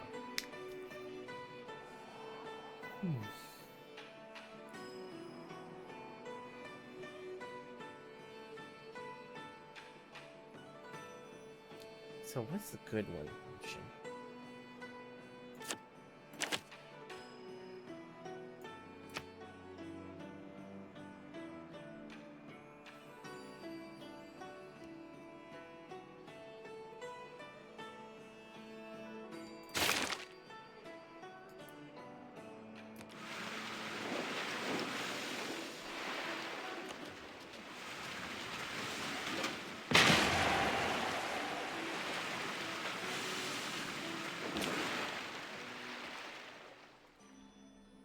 So Paris, right? What is it that you need at this point? You probably need more production.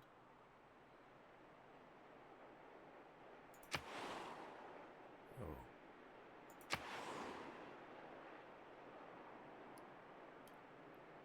I need more money. Yeah.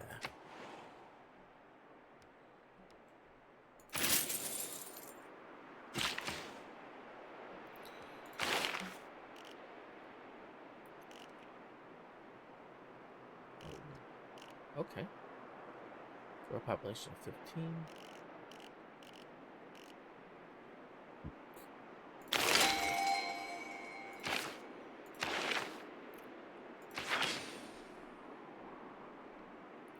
So let's form an army out of a military.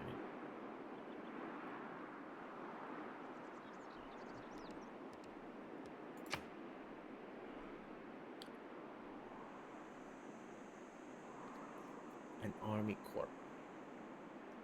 Okay.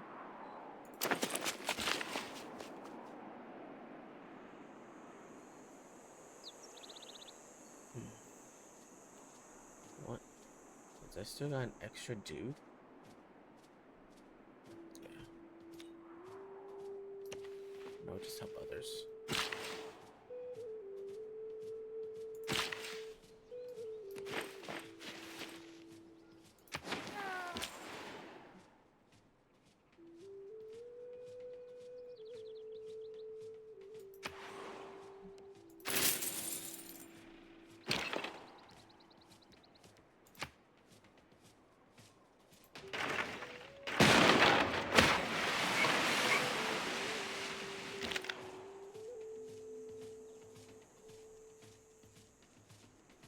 Let's just probably go through here.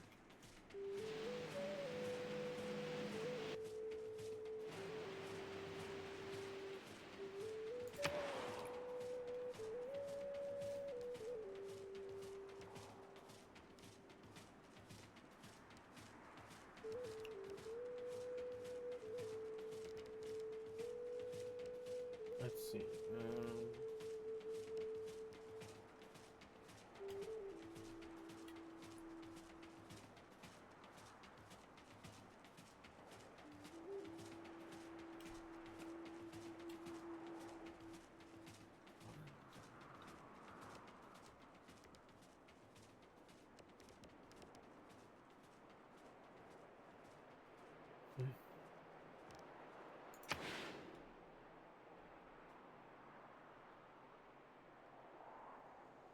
I mean, at this point,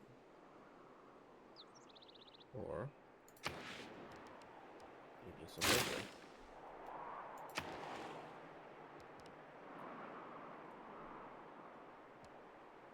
Colossus. 2, 3, 1, 1, 1, 2. So okay.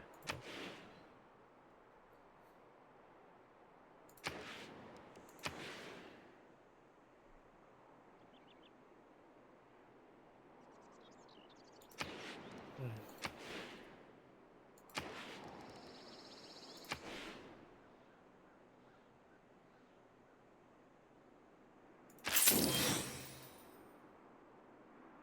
Okay, so far your commerce is gonna be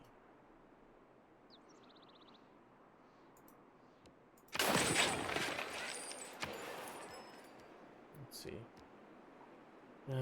What do you need? Oh, 7 turns.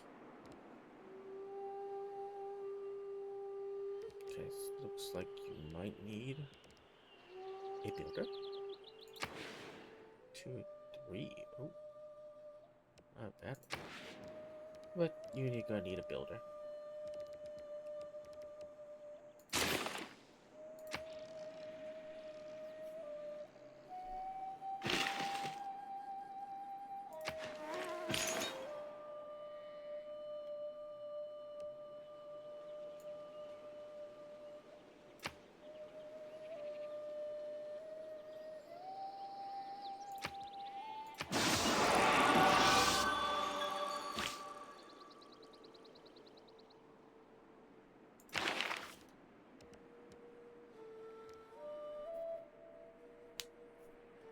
Oh, this is not bad.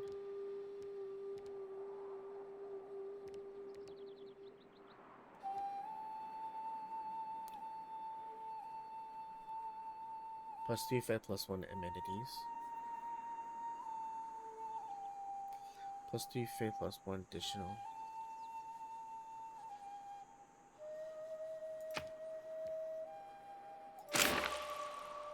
Right, speaking of which. You.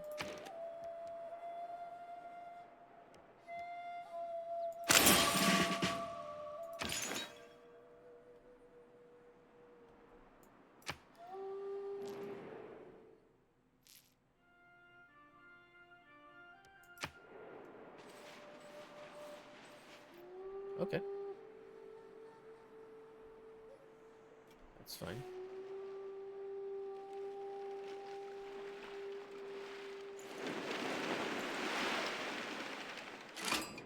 Nos somos Felipe, rey de España y Portugal.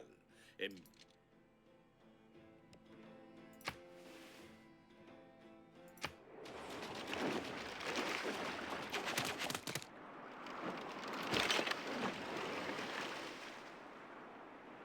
it weren't for electricity, we'd all be watching Wait. Oh.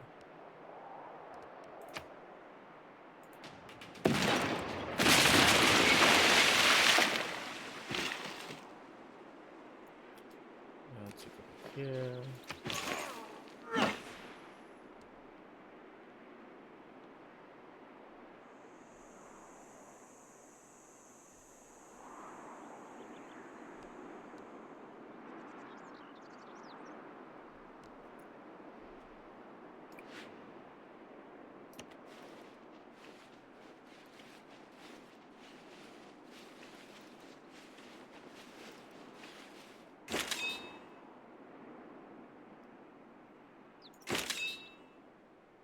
Hmm.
Okay, Guangzhou. Guangzhou, what are you gonna do? What are you gonna do? So harvest here. Commerce. Huh?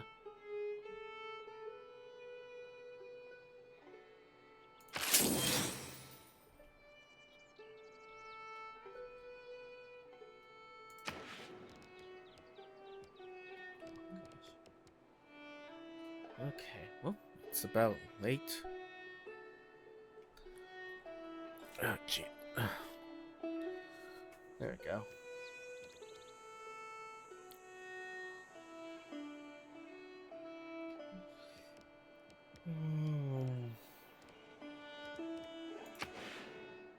I mean, right now, it only makes sense to do commerce.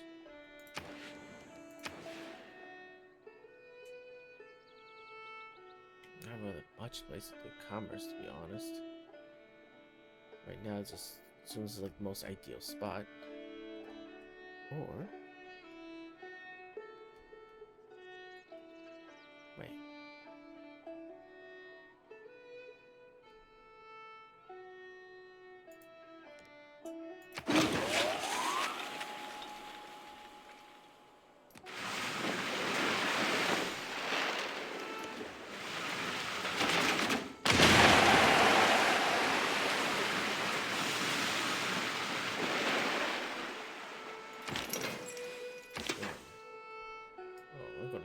this guy next?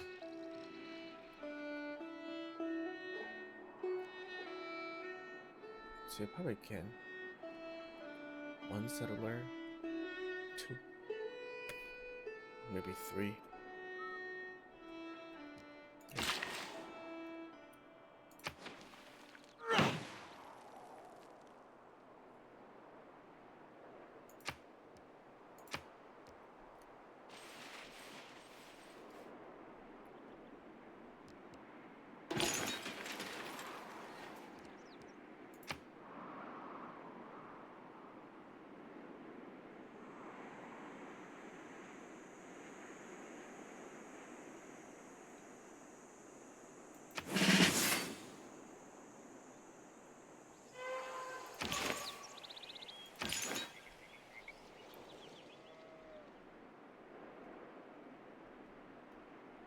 Oh snap.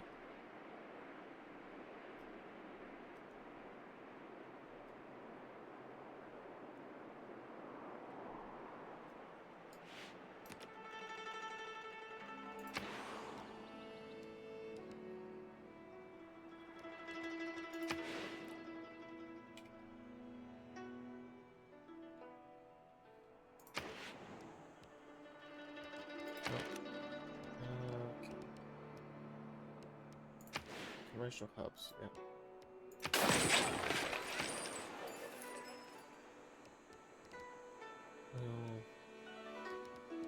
Gotta really build up all this.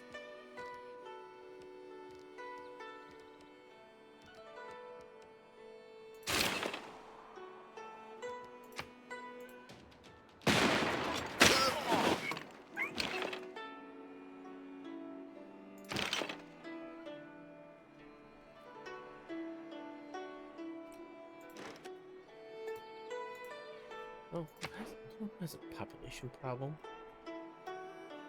Washington?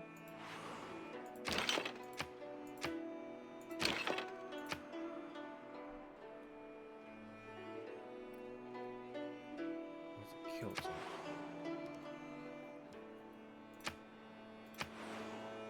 Alpha Coca.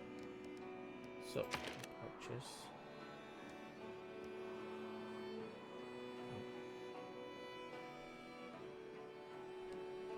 Okay.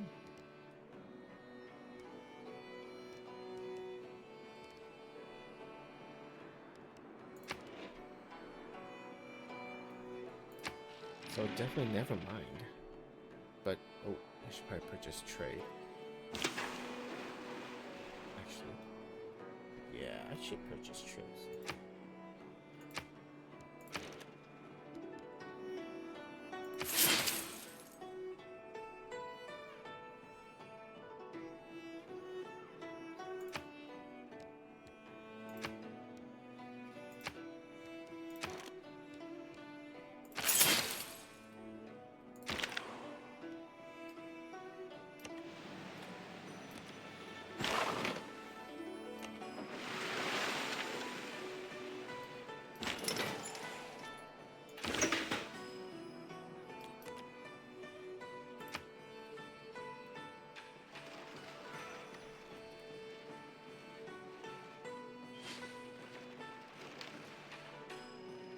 See, traders actually kind of help you out for that city you're in.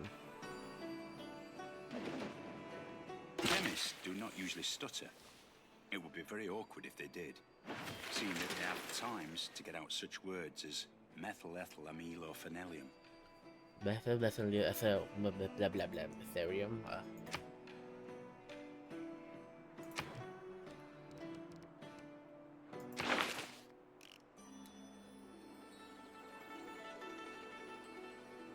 See, I don't need tourism.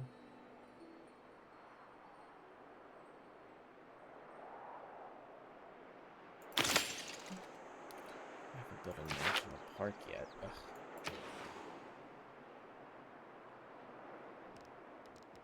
Frankfurt, huh?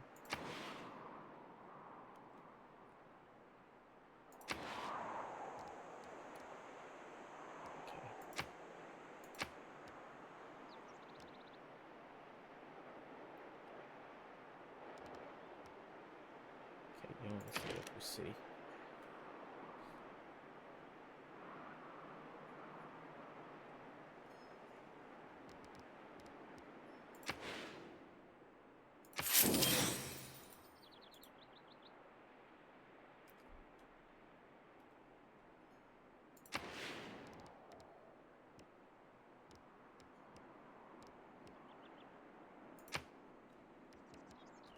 commerce right here.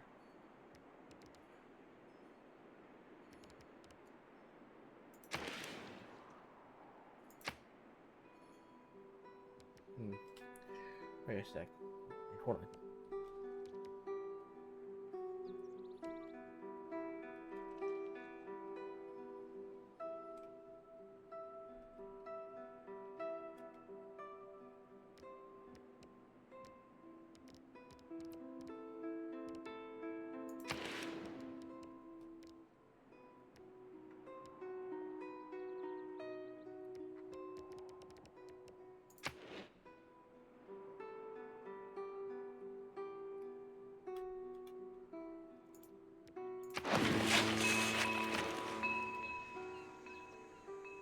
Okay.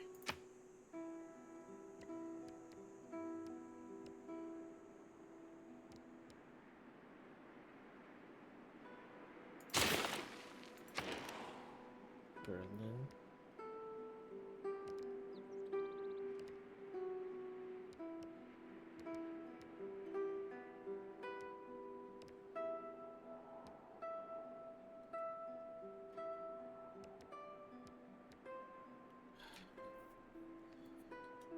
Wish to make this more file production.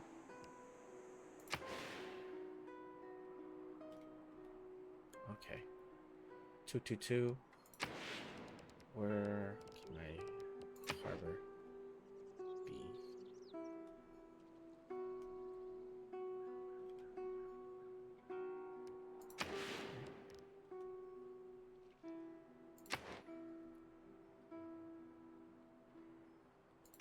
Commerce side of the house.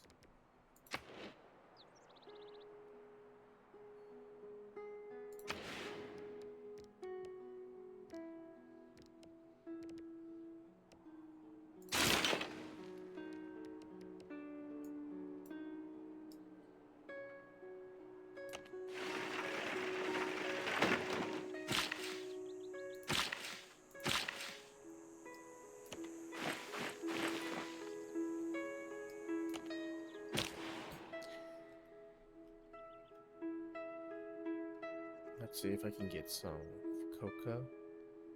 Like increase production. Tons of production. These small cities need more production.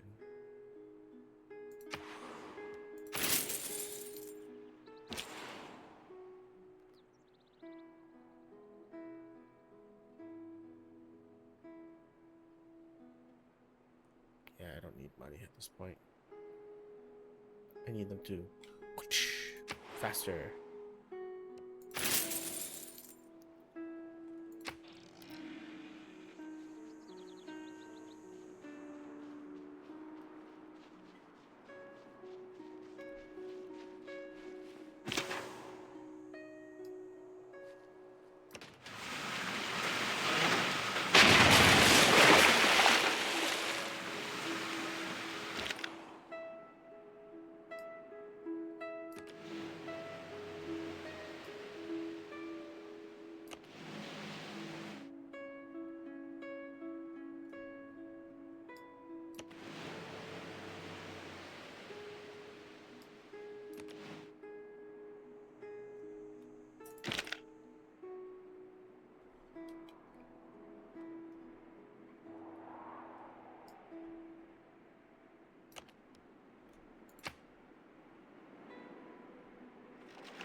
Seaport encampments probably got published 7.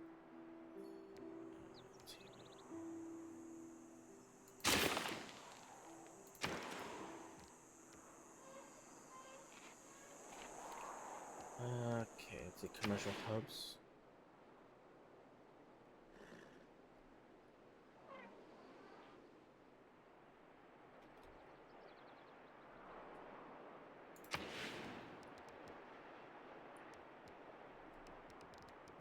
Oh, can't build.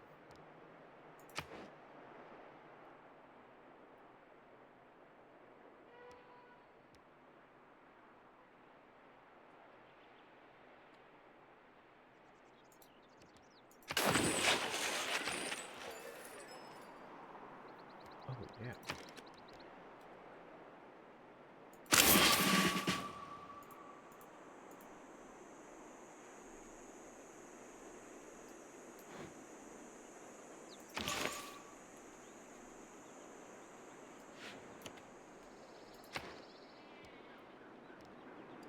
Let's see, where can we put you?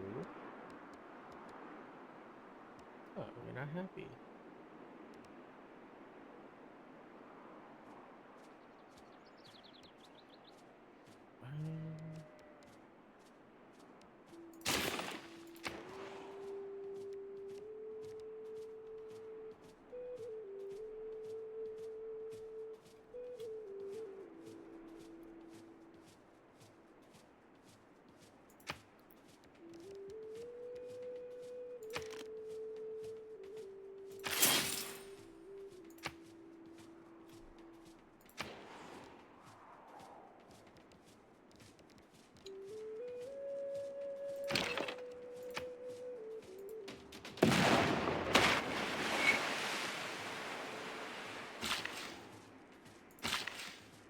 Okay. Yeah.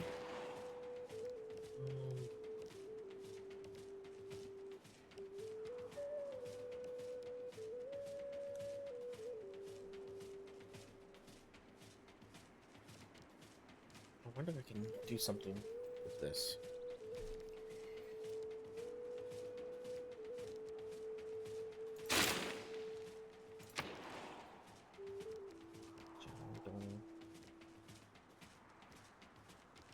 I don't think I put a... Yeah.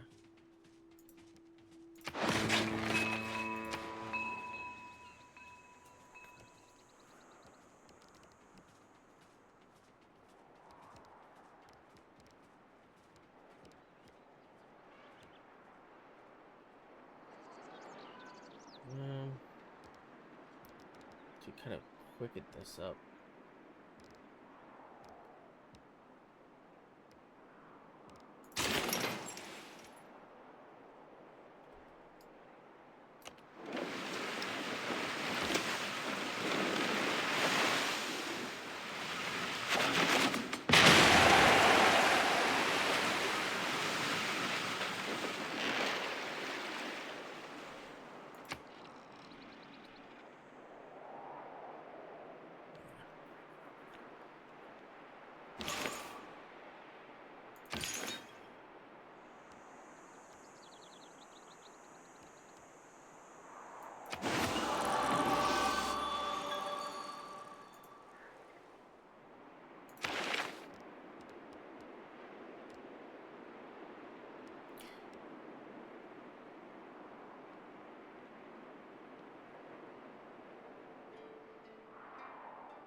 Your legend never drops due to loss in combat.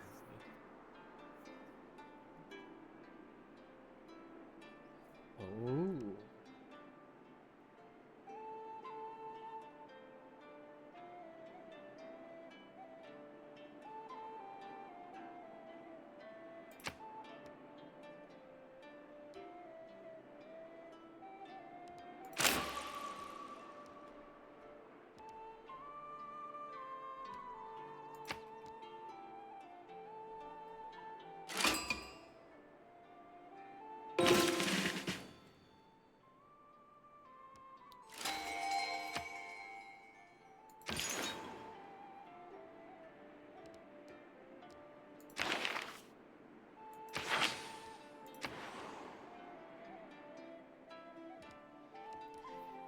So Hindenburg finally built that.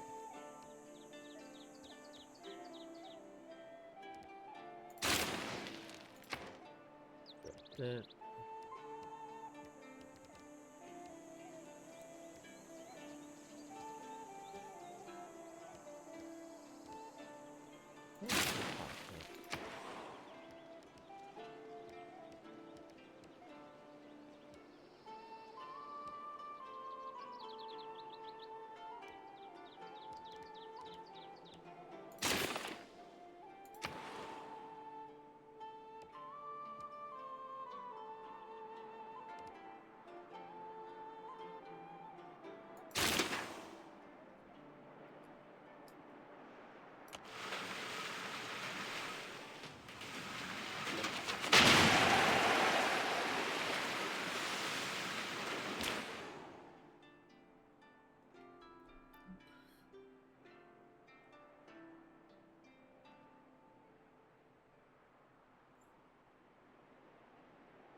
What's this guy? Grants +1 toys. Unique factory looks +4 amenities. Who needs it?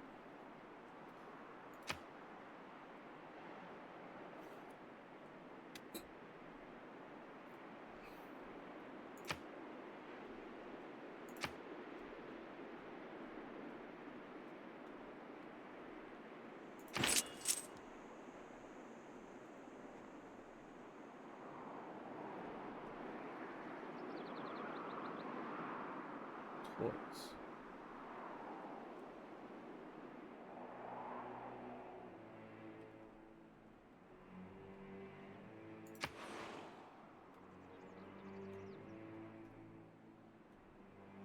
Kyoto. Alright, Kyoto it is.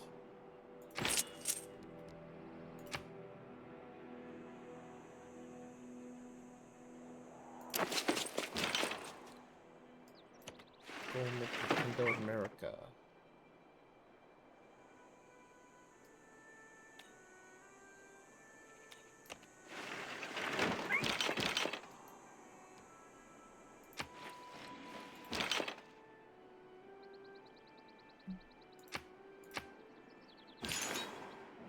Denda mona kaka keti dieno. Mukabula kinzambi ponso kondo lumungu.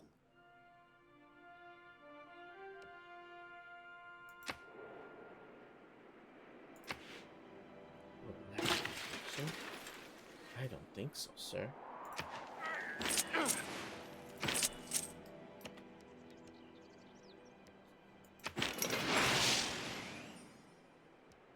It's called surprise. Surprise, mother trucker.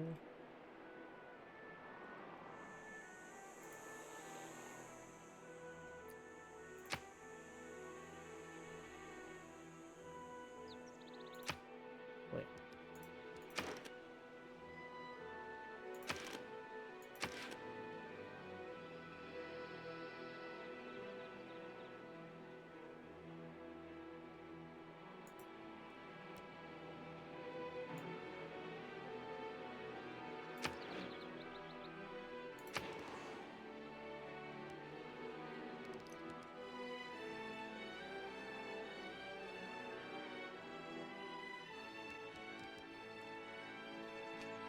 Huh.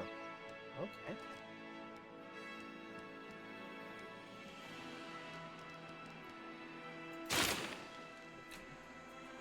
Ooh.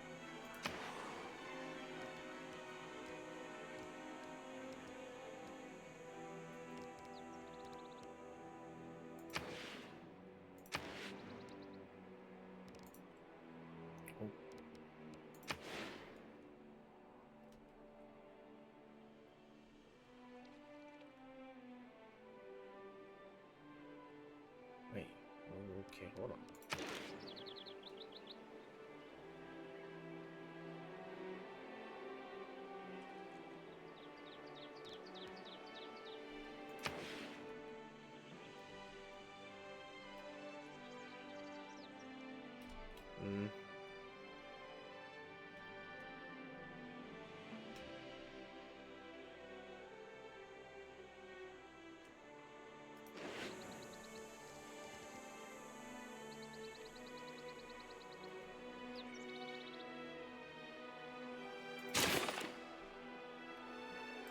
let's go do this.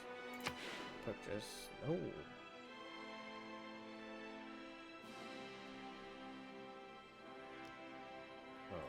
you know what?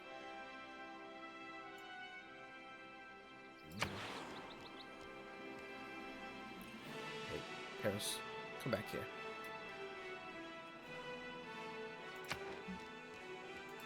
Change the Dutch.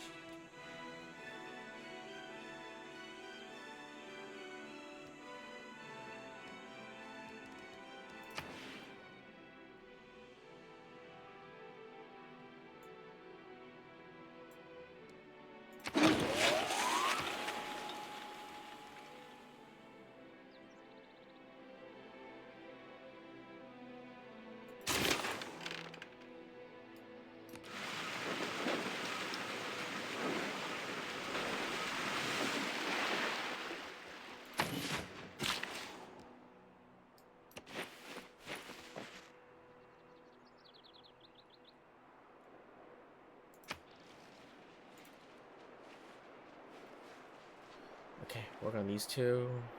Oh, wait, hold on. What is this?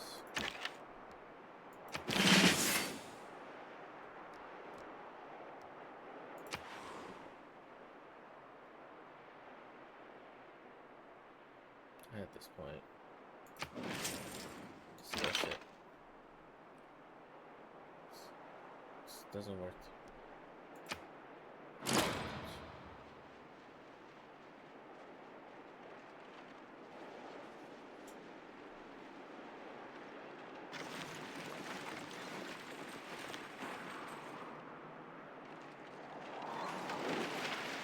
I just got way too many things to build. Let's take a like. It isn't simply seagulls that flock to A world without radio is a deaf world. Had I been present at the creation, I would have given some useful hints for the... Let's see, what do we have here? Anything?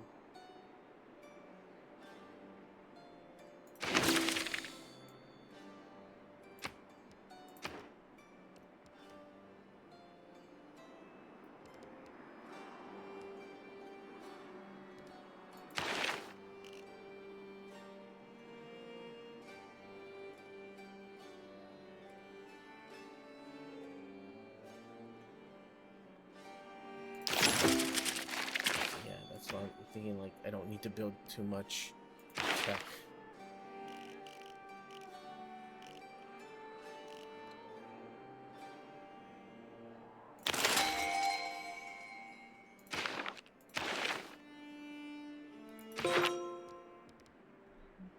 Okay.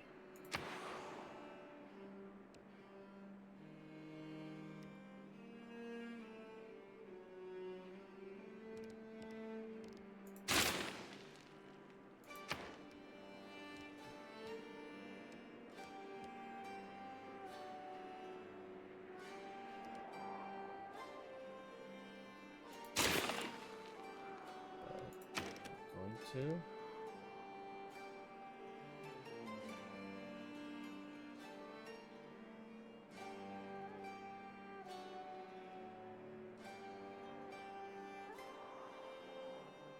Yeah, let's pick a.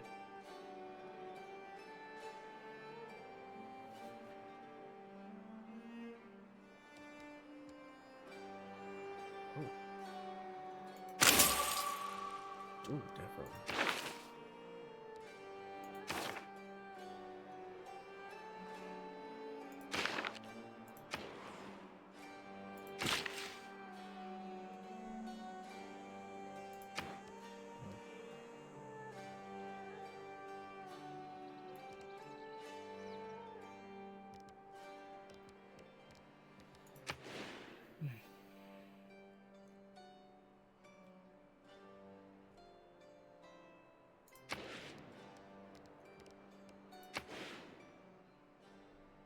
Now, it looks at it. Thomas is gonna be there.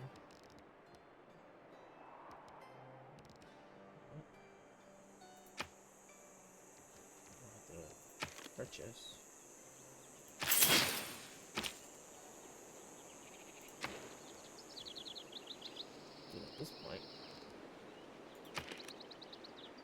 Nothing we can do.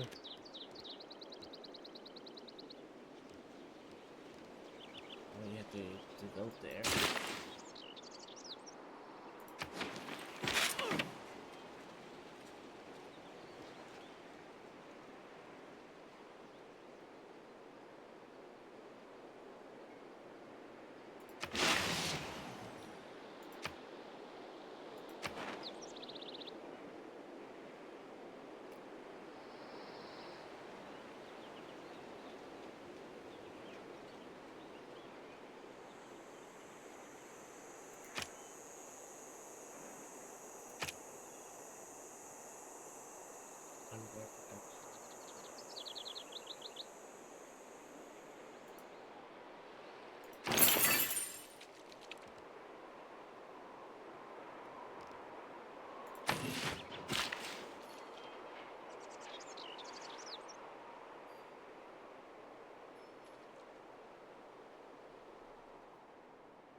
What else is there to do?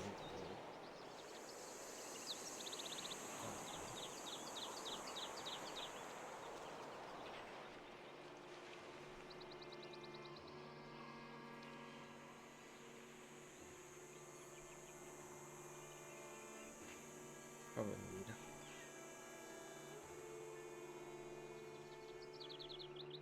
I probably need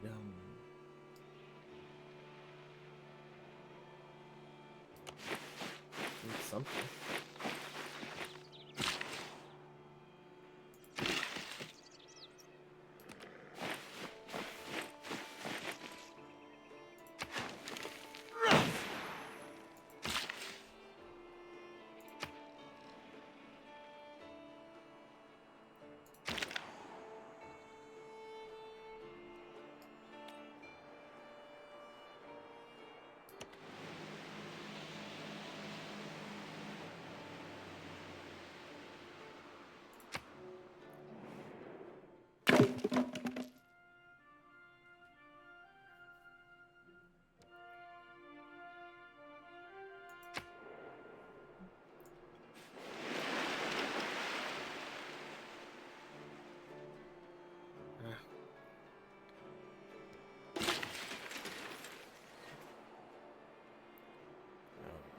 Nope.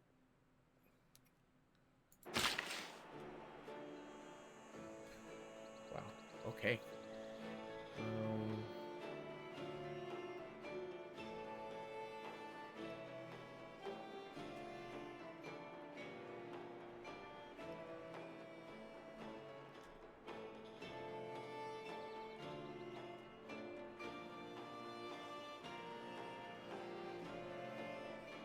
Let's see. Can we do this?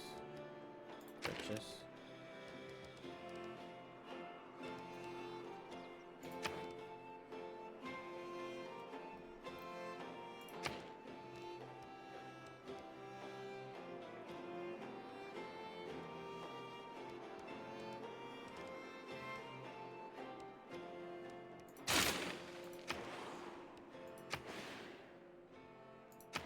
Ooh, that's very awesome, actually.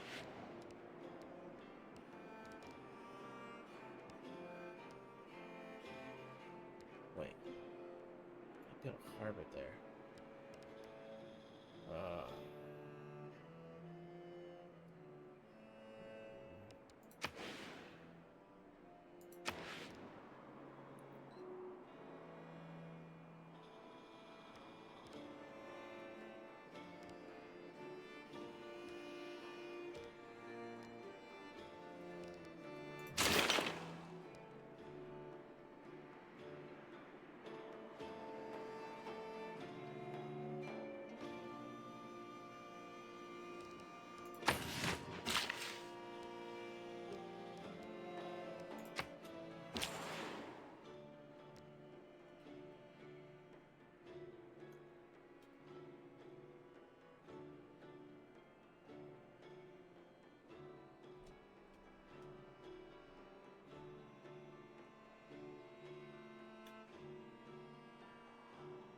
I really need production.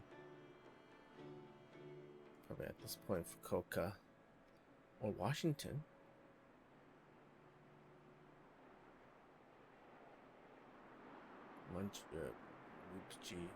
Shoot, I don't understand the name.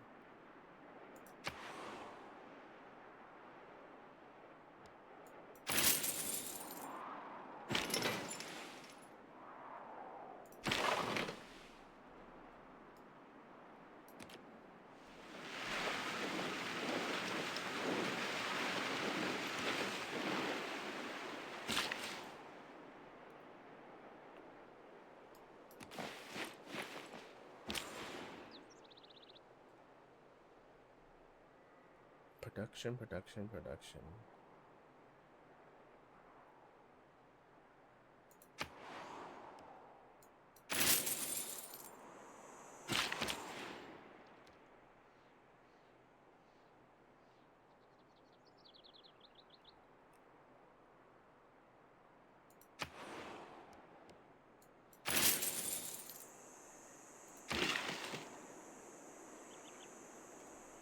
Huh. Okay. So here. Got that.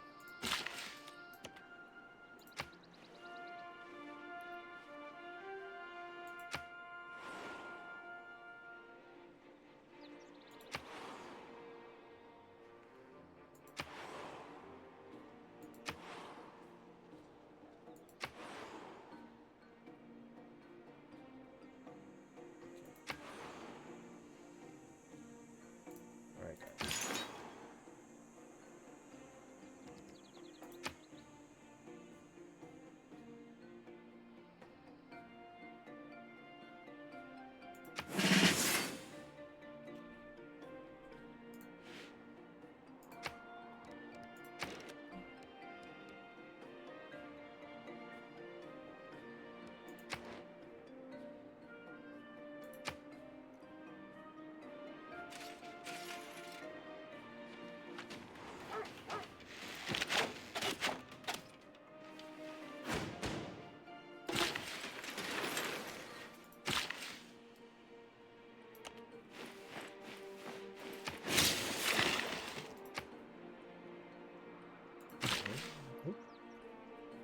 Oh, what? Oh. I'm an idiot.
Okay.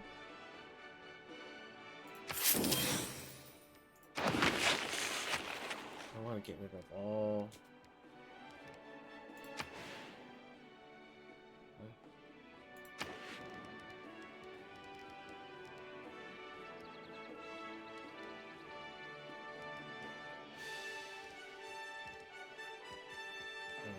Let's see. Entertainment.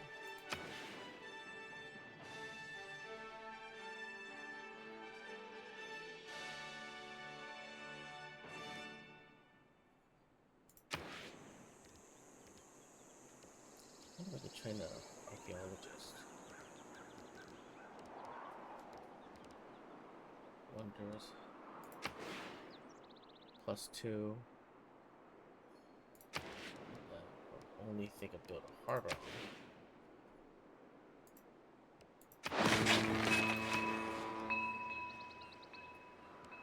Amphitheater.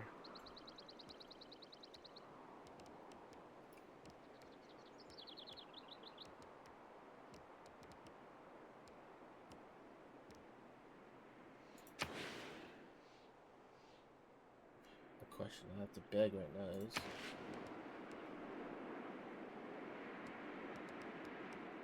where am I going to build that?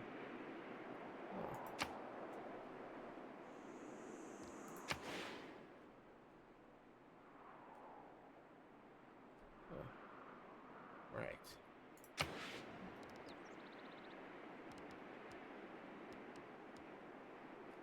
Wait, see the maximum range is.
That's why we built too much culture.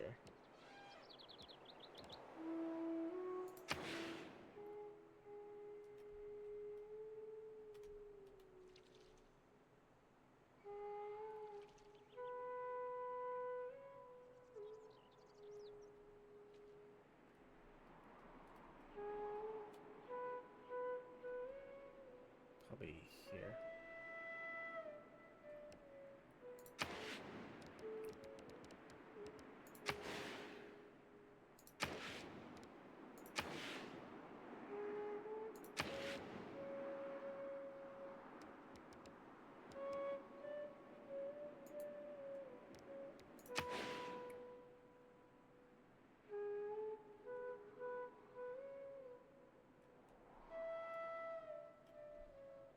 I mean, this empty space, so.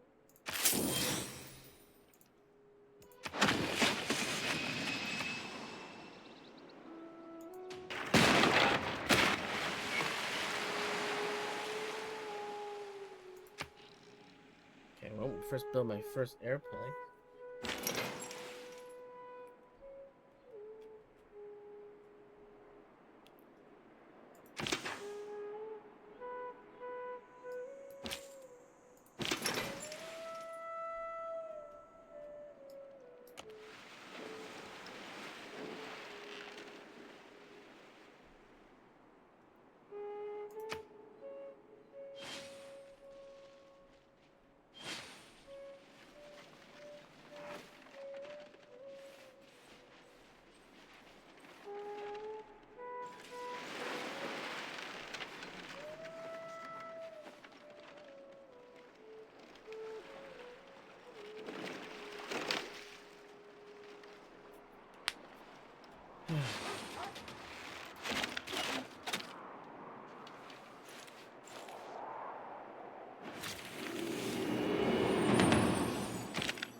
The good thing about computers.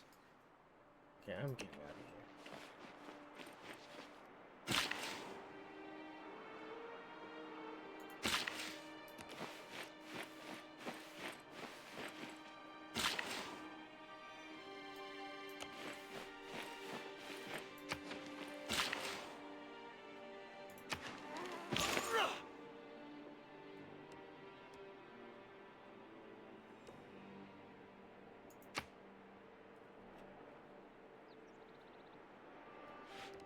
Oops.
Question is, hardware location.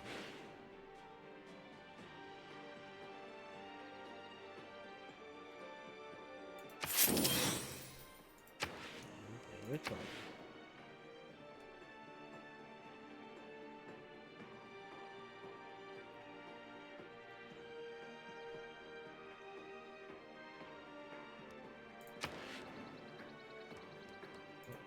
Where is?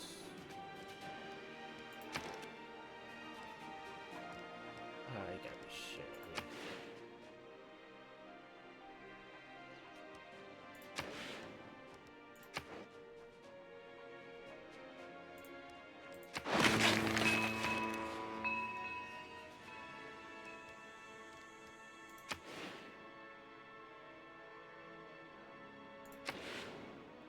Leipzig.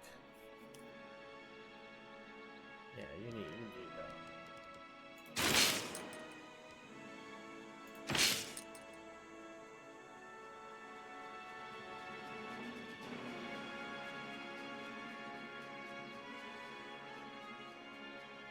trigger atomic moment. Research labs +4 science.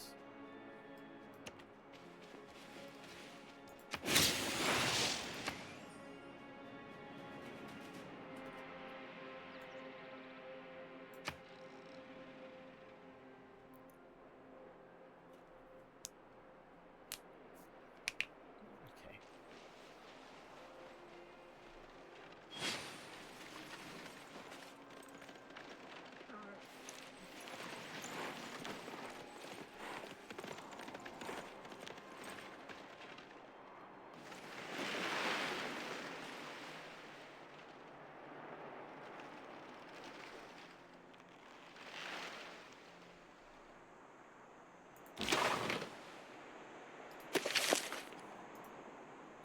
Do we have stores like that?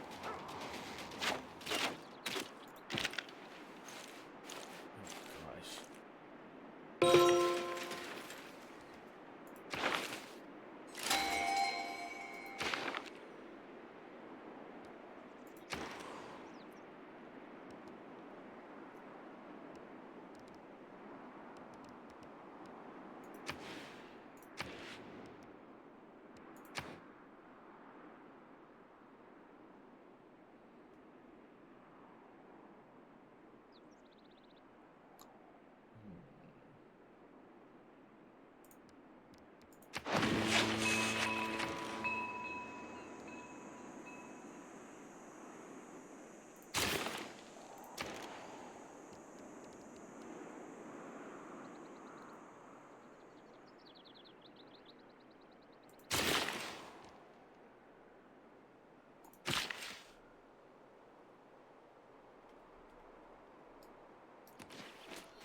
Oh yeah. Look,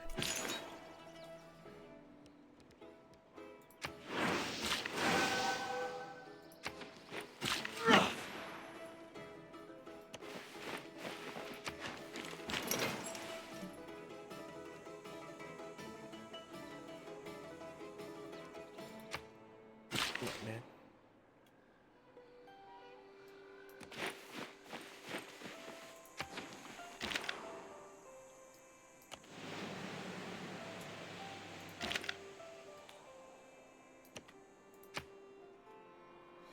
I'm getting out.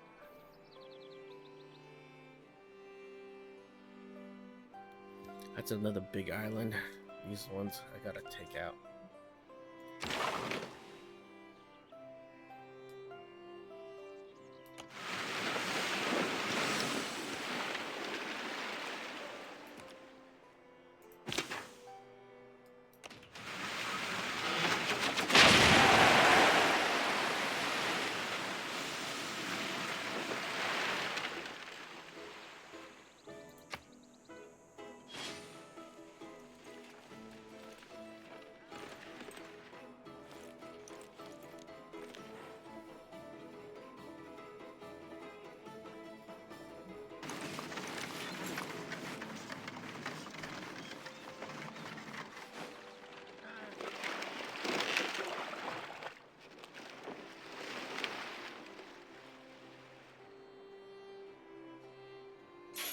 Yosemite Valley to me is always a sunrise, a glitter of green and golden wonder in a vast edifice of stone and space.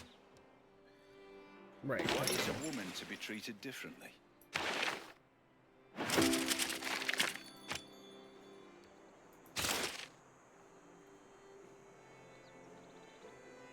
So,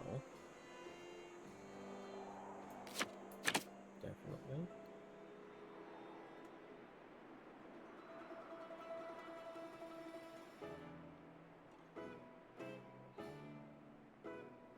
Let's see, democracy, yours.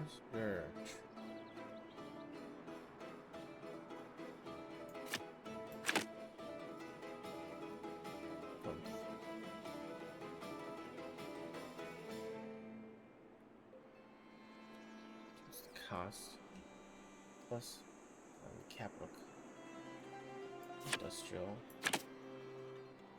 commercial, and harbor.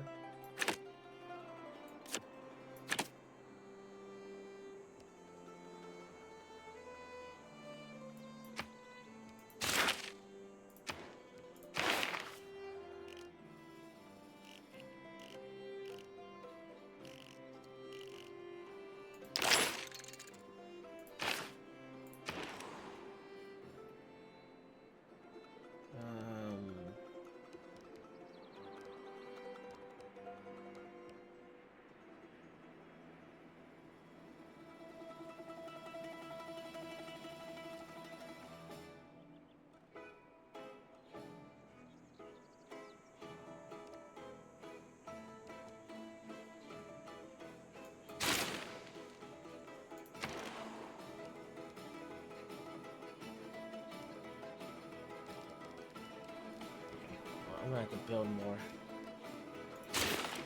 factories.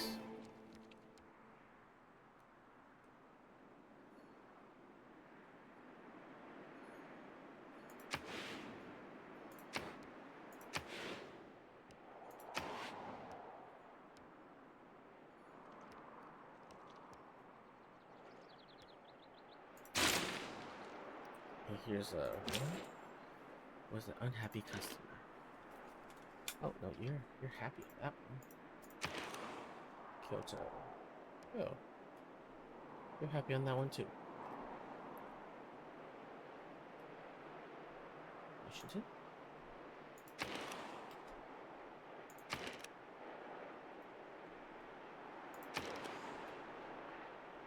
Okay.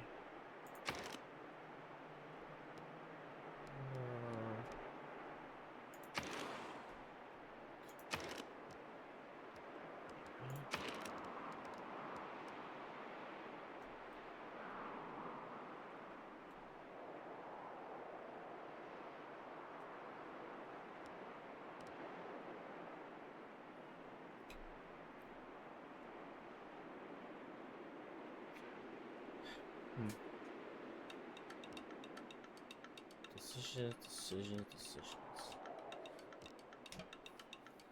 I really don't know.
about I go take one from cart from Nindaros.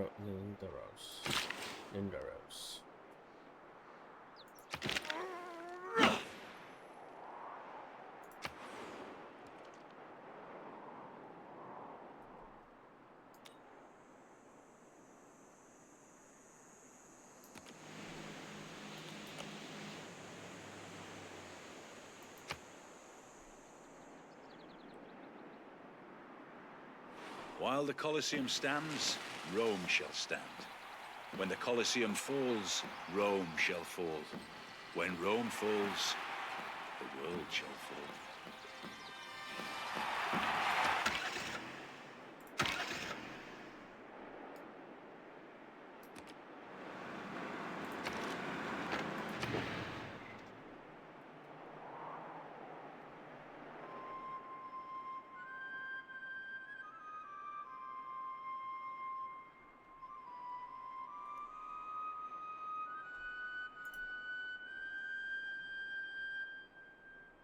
Let's see here. Choose production.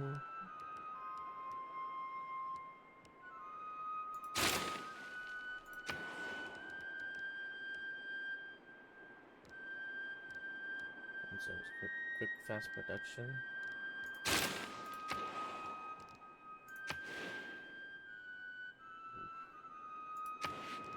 Okay, where's your harbor? Harbor's right there. That's 2. Okay, commercial centers. 3. So probably that spot right here. 4.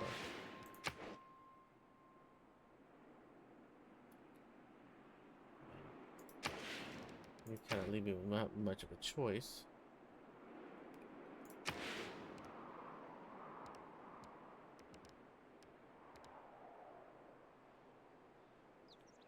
Oh.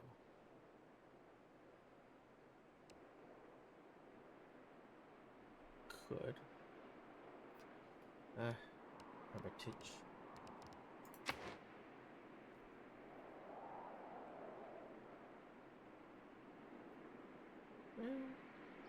Not quite.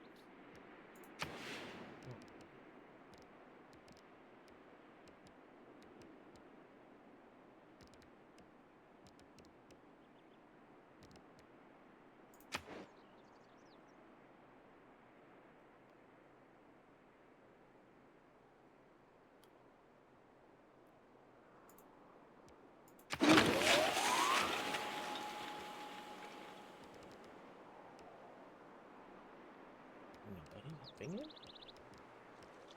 Damn.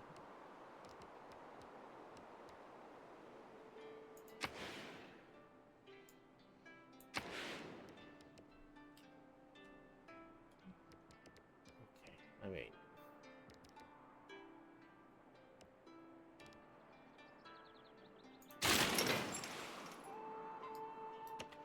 Let's take a look.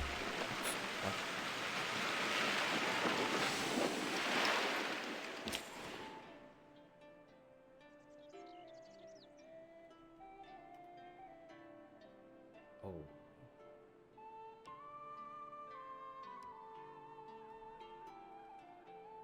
So, Washington. Let's move. Transfer to DC.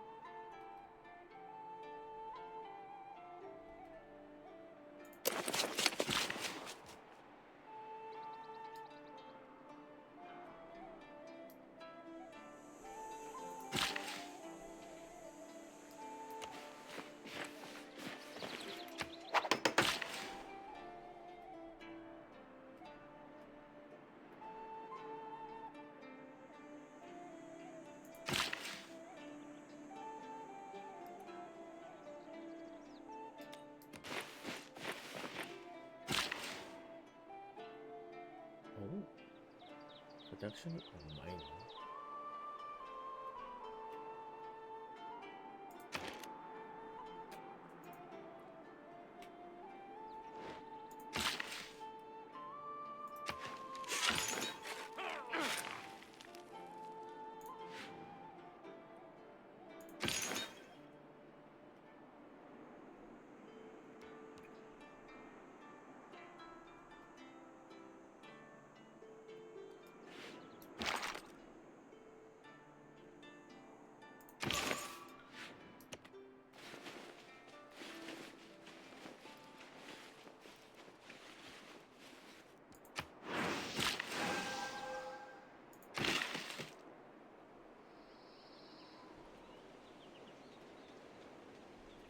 plastic. Since there's so much. Oh.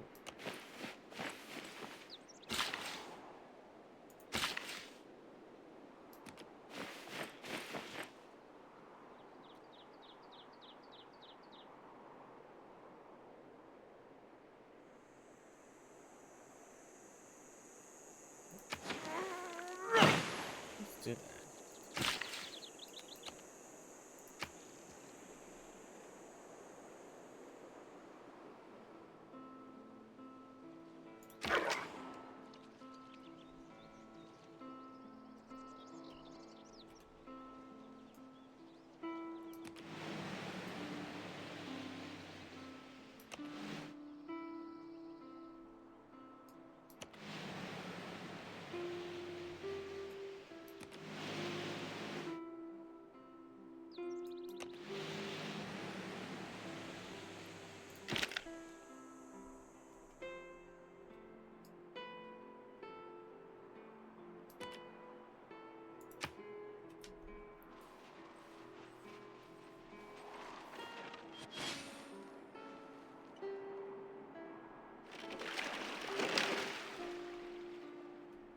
Aim for the moon.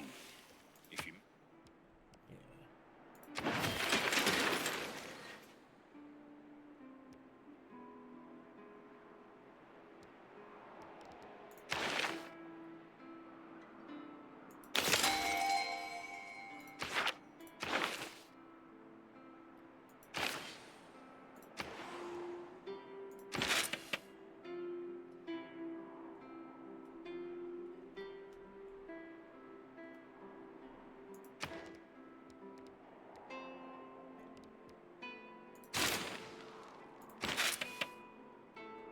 Let's see which wonders unique building.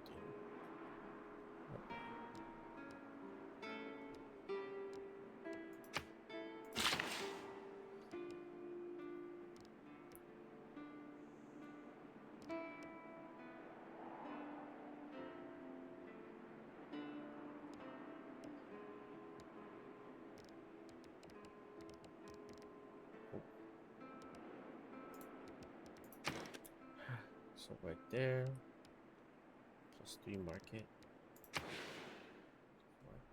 Oh, and a +5. Ooh, yeah.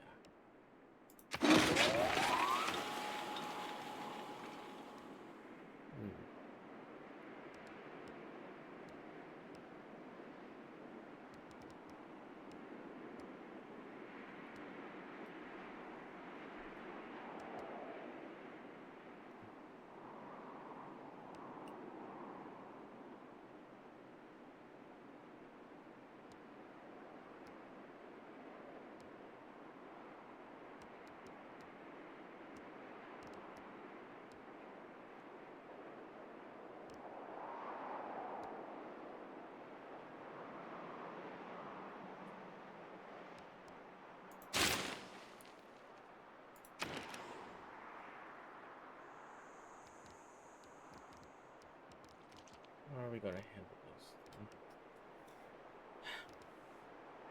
Oh man, it's at 1 o'clock. Ugh. Okay.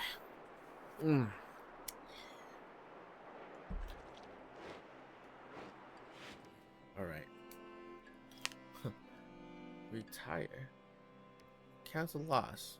Not gonna retire just yet. But yeah. Yeah, that's gonna. I'm gonna pretty much stop here.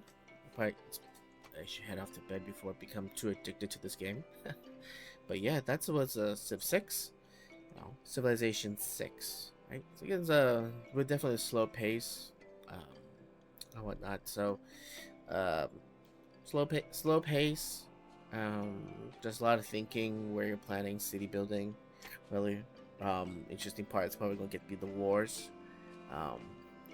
So hopefully I can capture that, maybe not. But yeah, I mean, I recommend playing this game, and you know, get it. Oh, you can, $5. I think it's pretty worth it. Cool. All right. Yeah. So if you guys like this video, please do give a like and thumbs up. You know, and comment below. You know, what's your favorite Civ game? Have you tried Civ 7? Right? Let me know how it goes. And thank you so much for watching. I will see you all later next time.